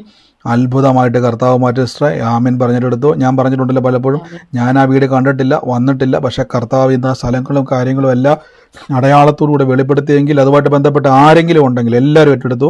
ദൈവം നിങ്ങളെ തൊട്ട് കഴിഞ്ഞു. നിങ്ങളുടെ അവസ്ഥ ഇന്നു മുതൽ മാറുകയാണ് യേശുവിൻ്റെ നാമത്തിൽ തന്നെ. ആമേൻ. അതുപോലെ ഒരു സാക്ഷ്യമുണ്ട് ബ്രദറെ എനിക്ക്. പറഞ്ഞു. എന്ന് പറഞ്ഞാൽ ഞാനിപ്പോ 2-3 ദിവസം കൊണ്ട് ഒരു ATM കാർഡ് കാണാനില്ലായിരുന്നു. നോക്കാൻ എങ്ങുമില്ല. ഫയലില്ല. മോടെ ATM കാർഡായിരുന്നു. ഫയലിലാ വെച്ചേക്കുന്നത്. ഞാൻ ഫയലെല്ലാം എടുത്ത് നോക്കി, ഇവിടെ എല്ലാം ബാഗും എല്ലാം തപ്പി നോക്കിയിട്ട് കാണുന്നില്ല. ഇന്ന് അന്നേരം ദൈവം എന്നെ വെളിപ്പെടുത്തി. അന്നേരം ഞാൻ വൈകിട്ട് ഇങ്ങനെ മോൾ അവിടെ ഇരുന്നപ്പോ ഞാൻ പറഞ്ഞു, മോളെ ഒരു കറുത്ത ബാഗ് ഉണ്ട്. അന്നേരം അവൾ ആദ്യം ആ ബാഗായിരുന്നു ഈ കൊണ്ടുപോകുന്നത്. അന്നേരം ഇപ്പം വേറെ ഒരു പുതിയ ബാഗ് മേടിച്ച് അതാ കൊണ്ടുപോകുക. അന്നേരം ഇവള് പറഞ്ഞ് എന്റെ ATM കാർഡ് കാണുന്നില്ല. അന്നേരം ദൈവം വെളിപ്പെടുത്തി എൻ്റെ അടുത്ത് ആദ്യം കൊണ്ടുപോയ ബാഗിന്റെ ആ ഫസ്റ്റ് ഒറയിൽ ഇരിപ്പുണ്ട്. ഞാൻ ചെന്ന് അത് തുറന്ന് തപ്പി നോക്കിയപ്പോ അതിൽ തന്നെ ആ ATM കാർഡ് ഇരിപ്പുണ്ട്. ഭയങ്കര ഞാൻ എന്നിട്ട് ആ കൊച്ചിനെ എടുത്തോണ്ട് കൊടുത്ത ആ ATM കാർഡ്.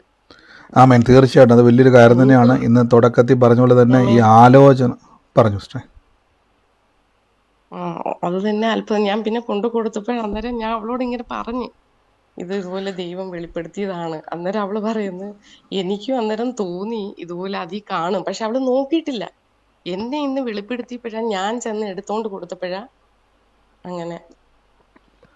തീർച്ചയായിട്ടും സിസ്റ്ററെ, അതെ സിസ്റ്റർ, ദൈവാത്മാവ് ഇടപെട്ടതുപോലെ തന്നെ നമ്മുടെ ജീവിതത്തിൽ ഞാൻ പറഞ്ഞില്ലേ, കർത്താവ് ഇന്ന് ആ കുടുംബത്തെ തൊട്ടതുപോലെ തന്നെ ആ വിഷയത്തെയും ഓരോന്നോരോ ഇന്ന് മുതൽ സിസ്റ്റർ ഏറ്റെടുത്തു. ഇന്ന് കണ്ട ഒരു അടയാളം പോലെ ഏറ്റെടുത്തു. അത് ആമേൻ പറഞ്ഞത് ഏറ്റെടുത്തു. ഇന്നു മുതൽ എൻ്റെ ഭവനത്തിൽ സമാധാനത്തിൻ്റെ അന്തരീക്ഷം വന്നു കഴിഞ്ഞു എന്ന് പറയുക. അത് മൊത്തം തുറന്നു വരും. ഇനി ഒന്നും പേടിക്കേണ്ട, ധൈര്യമായിട്ട് മുന്നോട്ട് പോവുക. കർത്താവ് ഉണ്ട് കേട്ടോ. ആമേൻ. ബ്രദർ എന്റെ അടുത്ത് ഒരു അടയാളവും പറഞ്ഞായിരുന്നു ഇത് നേരത്തെ ഈ വീടിനെ വെച്ച്. ബ്രദറെ എന്തോ ബ്രദറെ ഇത് തന്നെ ഞാൻ ഇതുപോലെ നേരത്തെ ഒരു അടയാളം പറഞ്ഞിട്ടുണ്ടായിരുന്നു ഈ വീടിന്. എന്ന് പറഞ്ഞാൽ അതിന്റെ മുമ്പിൽ ഒരു ഫ്രണ്ടിൽ ഒരു മാവ് നിപ്പുണ്ടെന്ന് എന്റെ അടുത്ത് അടയാളം പറഞ്ഞായിരുന്നു ബ്രദർ. ഈ മീറ്റിങ്ങിന് കയറിയ ശേഷം ഞാൻ ഈ 1 മാസേ അയാൾ മീറ്റിങ്ങിന് കയറിയിട്ട് അന്ന് പിന്നെ ഞാൻ ഒന്നും ബ്രദറിനോട് പറഞ്ഞില്ല. കാരണം ഇതിലങ്ങ് തിരക്കില്ല. അതുകൊണ്ട് ഞാൻ പറഞ്ഞില്ലായിരുന്നു അത് ബ്രദറിന്റെ അടുത്ത്. അന്നേരം അത് വീട് പണി മുടങ്ങി. അന്നേരം പറഞ്ഞു എന്റെ അടുത്ത് അവിടുത്തെ ദോഷങ്ങളും ശാപങ്ങളും എല്ലാം വിട്ടുമാറി പോകുന്നെന്ന് ബ്രദർ അന്നേരം പ്രാർത്ഥിച്ചായിരുന്നു. അത് തന്നെയാണ് ഇപ്പൊ അടയാളം സഹിതം ബ്രദർ ഇപ്പം പറഞ്ഞത്. ഈ ഇന്നലെ വീടിന്റെ ഇങ്ങനെ അവിടെ കാണുന്നതാണ്. തീർച്ചയായിട്ടും സിസ്റ്റർ അത് ഏറ്റെടുത്തോ. ഇന്നു മുതൽ കർത്താവിൻ്റെ സമാധാന അന്തരീക്ഷം അവിടെ വാഴും.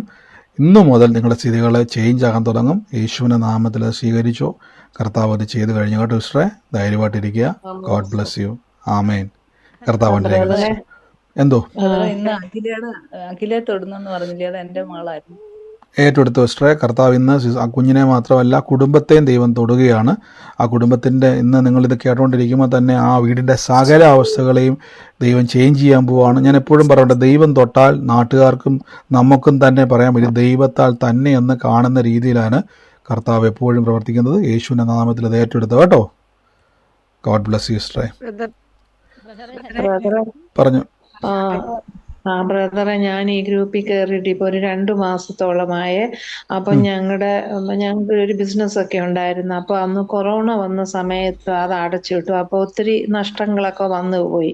അപ്പൊ അത് കഴിഞ്ഞ് പിന്നെ ഇത്രയും നാളിനോടിടയ്ക്ക് അടുത്ത എന്തെങ്കിലും ഒരു വരുമാന മാർഗം തുടങ്ങാനായിട്ട് ഒരാലോചനയൊന്നും പുള്ളിക്ക് വന്നില്ല. എന്ത് ചെയ്യണം ഇങ്ങനെ പറഞ്ഞുകൊണ്ടേ ഇരിക്കുമായിരുന്നു. അപ്പൊ ഞാൻ ഈ ഗ്രൂപ്പിൽ കയറിയപ്പോ തൊട്ട് ഞാൻ എന്നും പ്രാർത്ഥിക്കുമായിരുന്നു, ദൈവമേ എനിക്ക് തുടങ്ങുന്നതിന് എന്തെങ്കിലും ഒരു ആലോചന പറഞ്ഞു തരണേ എന്ന് പറയുമായിരുന്നു. അപ്പം ഈ കഴിഞ്ഞ ദിവസം ഞങ്ങൾ 20 വർഷങ്ങൾക്ക് മുമ്പ് ഞങ്ങൾ ഒരു കേറ്ററിംഗ് പരിപാടി ഞങ്ങൾക്കുണ്ടായിരുന്നു.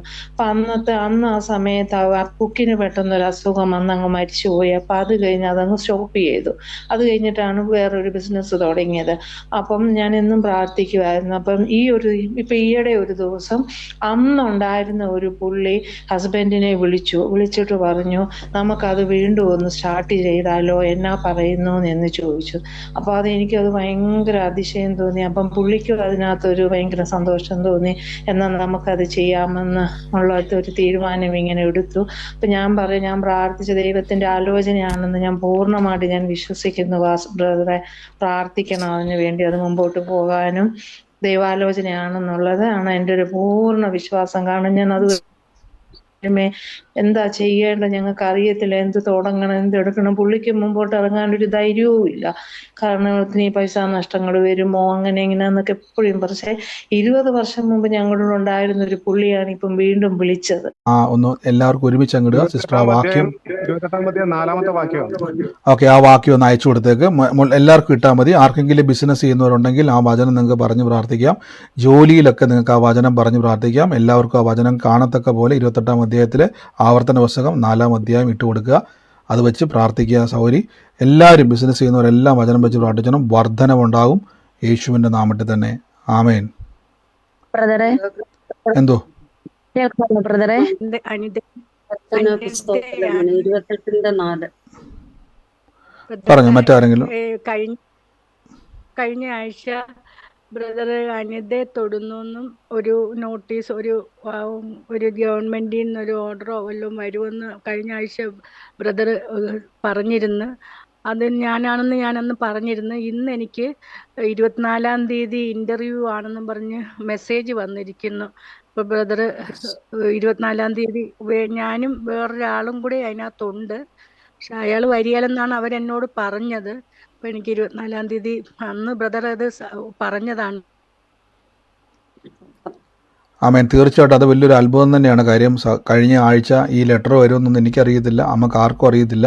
ഗവൺമെൻറ്റിൽ നിന്ന് വരുന്ന പേപ്പറാണ്. പക്ഷേ ദൈവാത്മാവ് നിങ്ങളത് നിങ്ങളത് ഓർക്കുന്നത് എനിക്കറിയത്തില്ല. ഞാനും ഇപ്പോൾ സിസ്റ്റർ പറയുമ്പോഴാണ് ഓർക്കുന്നത്. യൂട്യൂബിൽ കിടപ്പുണ്ടായിരിക്കും.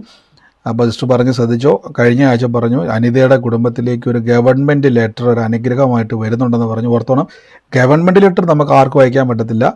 അത് ഗവൺമെൻറ്റിൻ്റെ മാത്രമുള്ളതാണ്. പക്ഷേ അനിതയുടെ ഭവനത്തിലേക്ക് ദൈവം അയക്കാൻ പോകുമെന്ന് പറഞ്ഞു. ഇപ്പോൾ സിസ്റ്റർ പറഞ്ഞ പോലെ തന്നെ ഈ ആഴ്ച അവിടെ നിന്ന് പേപ്പർ വന്നു. അവിടെ ജോലിയുടെ സംബന്ധമായിട്ടാണ്. അങ്ങനെയെങ്കിൽ സിസ്റ്ററെ ധൈര്യമായിട്ട് ആമേൻ പറഞ്ഞ് വിശ്വസിച്ചോ. കർത്താവെ, ആ നന്മ എനിക്ക് തന്നതിന് നന്ദി കർത്താവെ എന്ന് പറഞ്ഞുകൊണ്ട് പ്രാർത്ഥിച്ചോണം. ഞാൻ പറഞ്ഞു, ഇതൊന്നും നമ്മൾ പ്ലാൻ ചെയ്യുന്നതല്ല. ഇതെല്ലാം ദൈവം നമ്മളെ കാണുന്നുണ്ട്. ദൈവം നമ്മുടെ ഭാവിയെ കാണുന്നുണ്ട്. ദൈവം നമ്മുടെ പഴയ കാലം കാണുന്നുണ്ട്. നമ്മുടെ ഇന്നത്തെ വർത്തമാനകാലത്ത് നമ്മളെങ്ങനെ രക്ഷപ്പെട്ടെന്ന് കാണുന്നുണ്ട്. അതുകൊണ്ട് ഏറ്റെടുത്ത് സിസ്റ്ററെ ഈ ദിവസങ്ങളിൽ അങ്ങനെ തന്നെ പറഞ്ഞ് പ്രാർത്ഥിച്ചു. എന്നിട്ട് സാക്ഷ്യം വന്ന് പറയണം. ഗോഡ് ബ്ലസ് യു സിസ്റ്ററെ, യേശുവിൻ്റെ നാമത്തിൽ തന്നെ. ആമേൻ. ബ്രദറെ, എനിക്ക് എന്റെ ഭർത്താവിനും എനിക്ക് 2 പേർക്കും ഞങ്ങളുടെ ജോലി പോയി. അതിനുവേണ്ടി ഒന്ന് പ്രാർത്ഥിക്കണം. നന്ദി കർത്താവെ, ഞങ്ങളെന്ന് അനുഗ്രഹിച്ച് പ്രാർത്ഥിക്കുന്നു. ഈ ദിവസങ്ങളിൽ തന്നെ 2 പേർക്കും നല്ലൊരു ജോലി ലഭിച്ചതിന് നന്ദി പറയുന്നു. അത് ഞങ്ങൾ തുറന്ന് പ്രാർത്ഥിക്കുന്നു. ആ ബ്ലെസ്സിങ്ങിനെ യേശുവിൻ്റെ നാമത്തിൽ തുറന്ന് പ്രാർത്ഥിക്കുന്നു. കർത്താവ് യേശുവിൻ്റെ നാമത്തിൽ തന്നെ ആമേൻ. ഹലോ പറഞ്ഞു. ഹലോ ബ്രദറെ, എന്തോ പണി തീരാത്ത വീടിന്റെ കാര്യം ഇപ്പൊ ബ്രദർ മുമ്പേ പറഞ്ഞായിരുന്നല്ലോ. എന്റെ വീട് 2 കൊല്ലമായി പണി തീരാതെ കിടക്കുക ബ്രദറെ. അപ്പുറത്തെ ഇപ്പുറത്തെ 2 നില വീടുണ്ട്. അപ്പുറത്തും ഉണ്ട്, വലത്ത് വശത്തും ഇടത്ത് വശത്തും 2 നില വീടുണ്ട്. തീർച്ചയായിട്ടും എസ്റ്റർ അത് ഏറ്റെടുത്തു, ആലോചന ഏറ്റെടുത്തു. ആ പറഞ്ഞതുപോലെ തന്നെ ആമേൻ പറഞ്ഞു. കർത്താവെ, ഞാൻ അതിനെ സ്വീകരിക്കുന്നു. എൻ്റെ ഭവനം പണിയിനെ യേശുവിൻ്റെ നാമത്തിൽ 2024 ഞാനത് വിശ്വസിക്കുന്നു. അതിനുവേണ്ടിയുള്ള വഴിയെ ദൈവം തുറന്നതിന് നന്ദി എന്ന് പറഞ്ഞെടുത്തു. ആരൊക്കെ ഉണ്ടോ അതെല്ലാം ഏറ്റെടുത്തു. കർത്താവ് അത് പൂർത്തീകരിക്കുന്നതിന് നന്ദി എന്ന് പറഞ്ഞ് പ്രാർത്ഥിച്ചു. ദൈവം അത് ചെയ്യും കേട്ടോ. ഗോഡ് ബ്ലെസ് യു സിസ്റ്ററെ. ആമേൻ. ബ്രദറെ, എന്റെ മോന്റെ പിറന്നാളാണെന്ന്. എന്റെ മോന്റെ പിറന്നാളാണെന്ന്. തീർച്ചയായിട്ടും ഞാൻ പ്രാർത്ഥിക്കാം. സ്വർഗീയ നല്ല പിതാവേ, ഞങ്ങൾ മകനെ അനുഗ്രഹിച്ച് പ്രാർത്ഥിക്കുന്നു. ദീർഘായുസും ദിവ്യ ആരോഗ്യം കൊണ്ട് നിറയട്ടെ. കുടുംബത്തിലും ദേശത്തിലും ഒരു അനുഗ്രഹമായി തീരട്ടെ. എല്ലാ മേഖലയിലും കർത്താവിൻ്റെ സാക്ഷിയായി തീരട്ടെ. അനുഗ്രഹിക്കുന്നു. കുടുംബമായിട്ട് കർത്താവിനെ സ്തുതിക്കുവാൻ ഇടയാകട്ടെ. യേശുവിൻ്റെ നാമത്തിൽ തന്നെ ആമേൻ. ബ്രദറെ കേൾക്കാമോ ബ്രദറെ? പറഞ്ഞു. ഹലോ ബ്രദറെ. പറഞ്ഞു ബ്രദറെ, ഞാൻ ജൂൺ 7 തുടങ്ങി പ്രയർ കയറാൻ തുടങ്ങിയ സൂം പ്രയറിൽ. പക്ഷെ എനിക്ക് ഇന്ന് വരെ പ്രയർ ഗ്രൂപ്പിന്റെ ലിങ്ക് എനിക്ക് ഇതുവരെ കിട്ടിയിട്ടില്ല ബ്രദറെ. അപ്പൊ യൂട്യൂബിലൊക്കെ വരുമ്പോ ടൈം ഒന്നും അറിയാൻ പറ്റൂല. കഴിഞ്ഞ സൺഡേ എനിക്ക് കയറാൻ പറ്റിയില്ല. അപ്പൊ വാട്സാപ്പിലേക്ക് ആ സഹോദരിമാരുടെ ഗ്രൂപ്പ് ലിങ്ക് ഒന്ന് ഇട്ടു തരുവാ ബ്രദറെ. ആർക്കെങ്കിലും ഞാൻ ആ നമ്പർ ഇടാം, സഹോദരിയുടെ നമ്പർ ഞാൻ ഇട്ടേക്കാം. അത് നിങ്ങൾക്ക് ഞാൻ ഇന്നലെ ഇട്ടില്ല, അത് ഇടാൻ ഞാൻ ഇട്ടേക്കാം. അത് ഇപ്പോൾ ആർക്കെങ്കിലും നമ്മുടെ ഗ്രൂപ്പിൻ്റെ ലിങ്ക് നിങ്ങൾക്ക് കഴിവെങ്കിൽ നമുക്ക് ഇപ്പം തന്നെ വാട്സാപ്പ് ഈ സൂമിലൊന്നും ഇട്ടേക്ക് സിസ്റ്ററെ. അത് കയറി കഴിഞ്ഞാൽ നമ്മുടെ ഈ പ്രാർത്ഥനയുടെ ടൈമിങ് വരുന്ന ഗ്രൂപ്പാണത്. അത് നിങ്ങൾക്ക് കയറാൻ പറ്റും. നിങ്ങൾക്ക് ആർക്കെങ്കിലും ഇടാൻ പറ്റുമെങ്കിൽ ഇടാം, അല്ലെങ്കിൽ ഞാനിപ്പോൾ വീണ്ടും അത് ഫോൺ കണക്ട് ചെയ്യേണ്ടി വരും. അതുകൊണ്ടാണ് ആർക്കെങ്കിലും നമ്മുടെ ഗ്രൂപ്പിൻ്റെ ലിങ്ക് രശ്മി സഹോദരി ഇട്ടിട്ടുണ്ട്. രശ്മി സഹോദരി ഇട്ടിട്ടുണ്ട് ഗ്രൂപ്പിൻ്റെ ലിങ്ക്. സിസ്റ്ററെ ഇപ്പം തന്നെ ആ ലിങ്കിൽ കയറി ജോയിൻ ചെയ്യുക. അതിൽ ജോയിൻ ചെയ്യുമ്പം നമ്മുടെ പ്രെയർ ടൈം എല്ലാം അതിൻ്റെ അകത്താണ് വരുന്നത് കേട്ടോ. അതിൻ്റെ അകത്ത് ഞാൻ അടുത്ത ദിവസങ്ങളിൽ നമ്പർ അതിൻ്റെ അകത്ത് ആഡ് ചെയ്തേക്കാം കേട്ടോ. ഗോഡ് ബ്ലെസ് യു സിസ്റ്ററെ. കർത്താവിനിരിക്കട്ടെ. ഞാനൊരു സഹോദരി നമ്പർ അതിൻ്റെ അകത്ത് ആഡ് ചെയ്യുന്നുണ്ട്. അതിൽ കോൾ ചെയ്യാൻ കഴിയില്ല. നിങ്ങൾക്ക് വാട്സാപ്പിൽ ചാറ്റ് ചെയ്യുകയോ സംസാരിക്കുകയോ ചെയ്യാം കേട്ടോ. God bless you. കർത്താവിനിരിക്കട്ടെ. മറ്റാരെങ്കിലും ഉണ്ടോ? ഉണ്ട് ബ്രദറെ. ബ്രദർ ജോൺ എന്ന് പറഞ്ഞ ആളുടെ കാര്യം പറഞ്ഞത് എൻ്റെ സണ്ണിൻലോ ആണ്.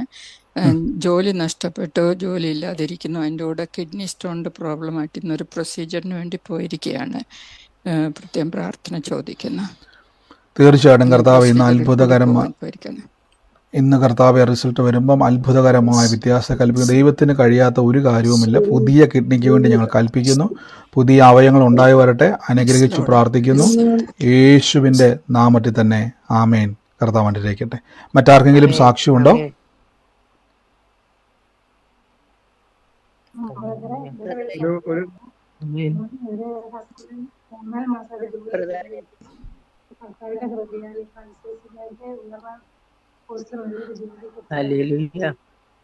ഞാൻ ഒരു മിനിറ്റ്, നിങ്ങൾ പ്രയർ റിക്വസ്റ്റ് കഴിവതും നിങ്ങൾ വാട്സാപ്പിലേക്ക് അയക്കുക. കാരണം വെച്ചാൽ ടൈമിൻ്റെ പരിമിതി ഉള്ളതുകൊണ്ട് ഞാൻ എപ്പോഴും പറയുന്നതാണ്. ഞാനത് അനുഗ്രഹിച്ച് പ്രാർത്ഥിക്കുന്ന വഴി തുറക്കട്ടെ. ഈ സമയത്ത് സാക്ഷ്യമുള്ള ആരെങ്കിലും ഉണ്ടോ? സാക്ഷ്യം പറയാൻ ആരെങ്കിലും ഉണ്ടോ? കർത്താവിൻ്റെ നാമം അനുഗ്രഹിക്കപ്പെടുമാറാണ്. എപ്പോഴും ഹല്ലേലൂയ അനുഗ്രഹിക്കപ്പെടുമാറാകട്ടെ. ഒരു സാമ്പത്തിക വിടുതൽ ഉണ്ടായിട്ടുണ്ട്. ആ സാമ്പത്തിക വിടുതൽ വിദ്യാഭ്യാസത്തിന് നന്ദി പറയുന്നു. ആമേൻ. നന്ദി കർത്താവെ, അങ്ങ് കൊടുത്ത ആ സാമ്പത്തിക വിടുതലിന് നന്ദി. നിങ്ങൾ ഈ സമയത്ത് ആരും ആശുപത്രി കിടക്കയില്ല ഒന്ന് പ്രാർത്ഥിക്കണം. അത് കിഡ്നി സംബന്ധമായിട്ട് വിഷമേറ്റ് ദേഹത്തെല്ലാം നീരും അങ്ങനെ കിഡ്നിയെ ബാധിച്ച് ക്രിയാറ്റിനൊക്കെ കൂടി വളരെ ഭാരത്തോടെ കിടക്കയിൽ കിടക്കുന്നു. ആ വിഷയത്തിന് വേണ്ടി പ്രാർത്ഥിക്കണം ബ്രദറെ.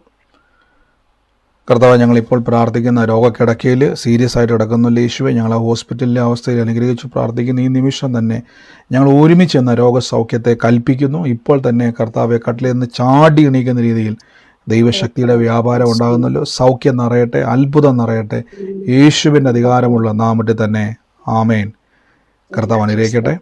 ഈ സമയത്ത് ആർക്കെങ്കിലും വേറെ സാക്ഷ്യം പറയാനുണ്ടോ? ഒരു നിമിഷം, നിങ്ങൾ ഇതിൻ്റെ അകത്ത് ലൈവായിട്ട് ആരും ഫോൺ നമ്പർ അയക്കരുത്. നിങ്ങൾക്ക് ഈ സമയത്ത് സാക്ഷ്യം പറയാൻ ആരെങ്കിലും ഉണ്ടോ? പ്രൈസ് ലോർഡ് ബ്രദറെ ബ്രദർ. പൈസ പറയാണ്ടേ പറഞ്ഞു ബ്രദറെ. പറഞ്ഞു ഇന്ന് കോഴിക്കോട് നിന്നാണ്. ഇന്ന് ഉച്ചയ്ക്ക് ഒരു 3:30 മണി സമയത്ത് ഇവിടെ നല്ല മഴയും ഭയങ്കര കാറ്റുമായിരുന്നു. അപ്പം തന്നെ അപ്പം വീടിന്റെ ചുറ്റും മരങ്ങൾ ഉണ്ടായിരുന്നു. ഇന്നലെ ബ്രദർ പറഞ്ഞ മാതിരി ഭയങ്കര മഴയായപ്പം കാറ്റായപ്പം മരങ്ങളെല്ലാം ഒലഞ്ഞിങ്ങനെ ഇതാവുന്ന മാതിരി ഉണ്ടായിരുന്നു. അപ്പം ഞാൻ പ്രാർത്ഥിച്ച് കൈ ഉയർത്തി പ്രാർത്ഥിച്ച് യേശുവിന്റെ നാമത്തിൽ ബ്രദർ പറഞ്ഞു ഞാൻ പിന്നെ കഴിഞ്ഞ ആഴ്ച എൻ്റെ ഹസ്ബൻഡിന് സുഖമില്ലാതെയായി. അപ്പം ഞാൻ ഛർദിയും പനിയൊക്കെ ഉണ്ടായിരുന്നു. തലയിൽ കൈ വെച്ച് പ്രാർത്ഥിച്ചു. അവർക്കത്ര വിശ്വാസമൊന്നുമില്ല എങ്കിലും പ്രാർത്ഥിച്ചു. പനി മാറി, ഛർദിയൊക്കെ മാറി. അടുത്ത ദിവസം വയറിന് സുഖമില്ലാതെയായപ്പോൾ വയറിൽ കൈ വെച്ച് പ്രാർത്ഥിച്ചു, സുഖമായി. അതുപോലെ തന്നെ ഇന്ന് ഞാൻ ഒരു മുറ്റത്തൊരു ചെടീൻ്റെ കൊമ്പ് ഇങ്ങനെ താഴേക്ക് നിൽക്കുന്നുണ്ടായിരുന്നു. അപ്പോൾ അത് കത്തി കൊണ്ടൊന്ന് വെട്ടാൻ വേണ്ടി പോയപ്പോൾ വെട്ടി ഉടനെ കയ്യിലൊരു കുത്ത് കിട്ടി. അപ്പം ഞാൻ പെട്ടെന്ന് പറഞ്ഞു, പാമ്പുകളെയും തേളുകളെയും ശത്രുവിൻ്റെ സകല ബലത്തെയും ചവിട്ടുവാനുള്ള അധികാരം എനിക്കുണ്ടെന്ന് പറഞ്ഞിട്ട് ഞാൻ പറഞ്ഞപ്പോൾ അപ്പോൾ ഉടനെ തന്നെ ആ വേദന മാറി. ആമേൻ. തീർച്ചയായിട്ടും അത്ഭുതം ചെയ്തിരിക്കുന്നു. ആമേൻ. അത് വലിയ രണ്ട് അതുപോലെ സാക്ഷ്യങ്ങളാണ്. തന്നെ പറഞ്ഞു സിസ്റ്ററെ. അത് വേറൊരു കാര്യം കൂടി എനിക്ക് പറയാണ്ട്. ഞാൻ പിന്നെ ഇന്നലത്തെ ആ മെസ്സേജ് കേട്ടതിന് ശേഷം ബ്രദറിന് ഞാനൊരു ഇന്നലത്തെ മിനിഞ്ഞാന്നത്തെ ഈ വിമർശനത്തെക്കുറിച്ച് വാട്സപ്പിലൂടെ ഒരു വോയിസ് മെസ്സേജ് ഇടണം, അല്ലെങ്കിൽ നേരിട്ട് സംസാരിക്കണം എന്നൊക്കെ ആഗ്രഹിച്ചിരുന്നു. ഞാൻ ഈ ബ്രദറുടെ ഈ മെസ്സേജ് ഈ മീറ്റിങ്ങിനെ കുറിച്ചൊക്കെ ചിലരോടൊക്കെ സംസാരിച്ചപ്പോൾ അവരിൽ നിന്ന് വിമർശനങ്ങളും അതുപോലെ എന്താ പറയുക, ഇതുപോലെയുള്ള നടക്കുന്നത് ഇങ്ങനെ സോഷ്യൽ മീഡിയയിൽ ഇങ്ങനെ വരുന്നതിന് നിറയെ പേര് എതിർക്കുന്നതിനെ കുറിച്ചൊക്കെ ഇങ്ങനെ കേൾക്കാനിടയായി. അപ്പം ഞാൻ അതിനെക്കുറിച്ചൊന്ന് ക്ലാരിഫൈ എന്താ പറയുക, അതിനെക്കുറിച്ചൊന്ന് ഉറപ്പ് വരുത്താൻ വേണ്ടി സംസാരിക്കണം എന്നൊക്കെ വിചാരിച്ചിരിക്കുകയായിരുന്നു. അപ്പോഴത്തേക്ക് ഇന്നത്തെ മെസ്സേജ് അതിനെക്കുറിച്ച് തന്നെയായിരുന്നു പറയാനിടയായത്. കർത്താവ് ഇത്രയും വലിയൊരു അത്ഭുതകരമായൊരു ഈ മെസ്സേജ്, ഇങ്ങനെ ഒരു പ്രാർത്ഥന എനിക്ക് കൂടാൻ കഴിഞ്ഞാൽ എനിക്ക് വളരെ സന്തോഷമുണ്ട്. എന്തുകൊണ്ടാണെന്ന് അറിയില്ല, അത് കണ്ടിന്യൂസ് ആയിട്ട് രാവിലെയും രാത്രിയും വൈകിട്ടും കാണാൻ പറ്റുന്നുണ്ട്. പിന്നെ അതുപോലെ എനിക്ക് നൈറ്റ് കുറച്ച് ഡിസ്റ്റർബൻസ് ഉള്ളത് കൊണ്ട് എനിക്ക് അങ്ങനെ പ്രതികരിക്കാൻ കഴിയാറില്ല. എന്തായാലും കർത്താവിന് നന്ദി പറയുന്നു. ആമേൻ. തീർച്ചയായിട്ടും കർത്താവ് ചെയ്ത വലിയ സാക്ഷ്യങ്ങളാണ്. പ്രിയ ഹസ്ബൻഡിന് വേണ്ടി പ്രാർത്ഥിച്ചു. അത് മാത്രമല്ല, സിസ്റ്റർ കത്തിയെടുത്ത് വെട്ടിയ സമയത്ത് ആ കൈ മാറിക്കൊണ്ട് കയ്യെ കൊണ്ട്, നമുക്കറിയാം ഒരു കയ്യിലോട്ട് ഒരു കത്തി വീട് കഴിഞ്ഞാൽ അത് വേദനയുണ്ട്, മുറിവുണ്ട്. പക്ഷേ സിസ്റ്റർ അപ്പം തന്നെ പ്രാർത്ഥിച്ചു, അപ്പോൾ തന്നെ ആ വേദന മാറിയെന്ന് പറയുന്നത്. നിങ്ങൾ ചിന്തിച്ചു നോക്കി, കൈ മുറിഞ്ഞാൽ വേദന അവിടെ കണ്ടിന്യൂസ് ആയിട്ടുണ്ട്, അല്ലെങ്കിൽ പയ്യെ മാറിയാൽ നമുക്കറിയാം.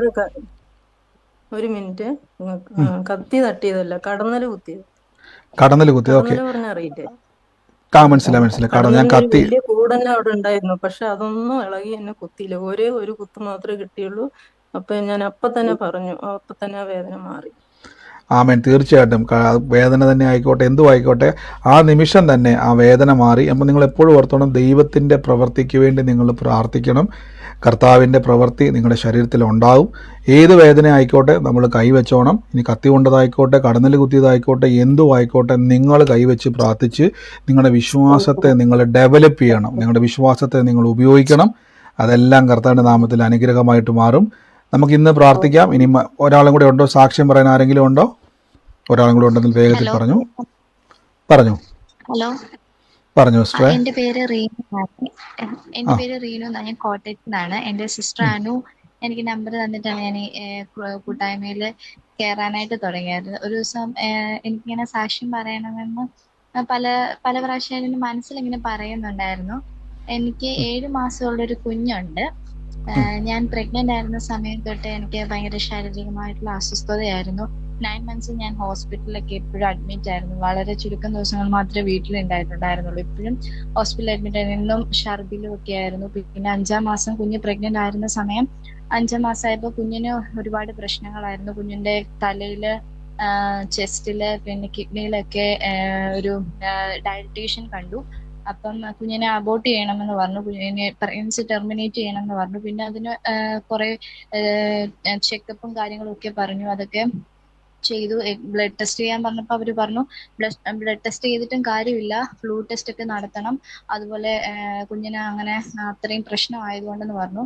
ഇപ്പം അന്ന് തൊട്ട് ഞാനിങ്ങനെ കുഞ്ഞിന്റെ ആരോഗ്യത്തിന് വേണ്ടി പ്രാർത്ഥിച്ചു. ദൈവം എല്ലാം അത്ഭുതകരമായിട്ട് വിടുവിച്ചു. ദൈവം ഞങ്ങൾക്ക് ആരോഗ്യമുള്ളൊരു കുഞ്ഞിനെ തന്നു. എനിക്ക് ഭയങ്കര പ്രശ്നങ്ങളായിരുന്നു. 9ാം മാസം കഴിഞ്ഞപ്പോൾ ഞാൻ 9 മാസം രണ്ടാഴ്ചയായപ്പോൾ എനിക്ക് H1N1 പനി പിടിച്ചു.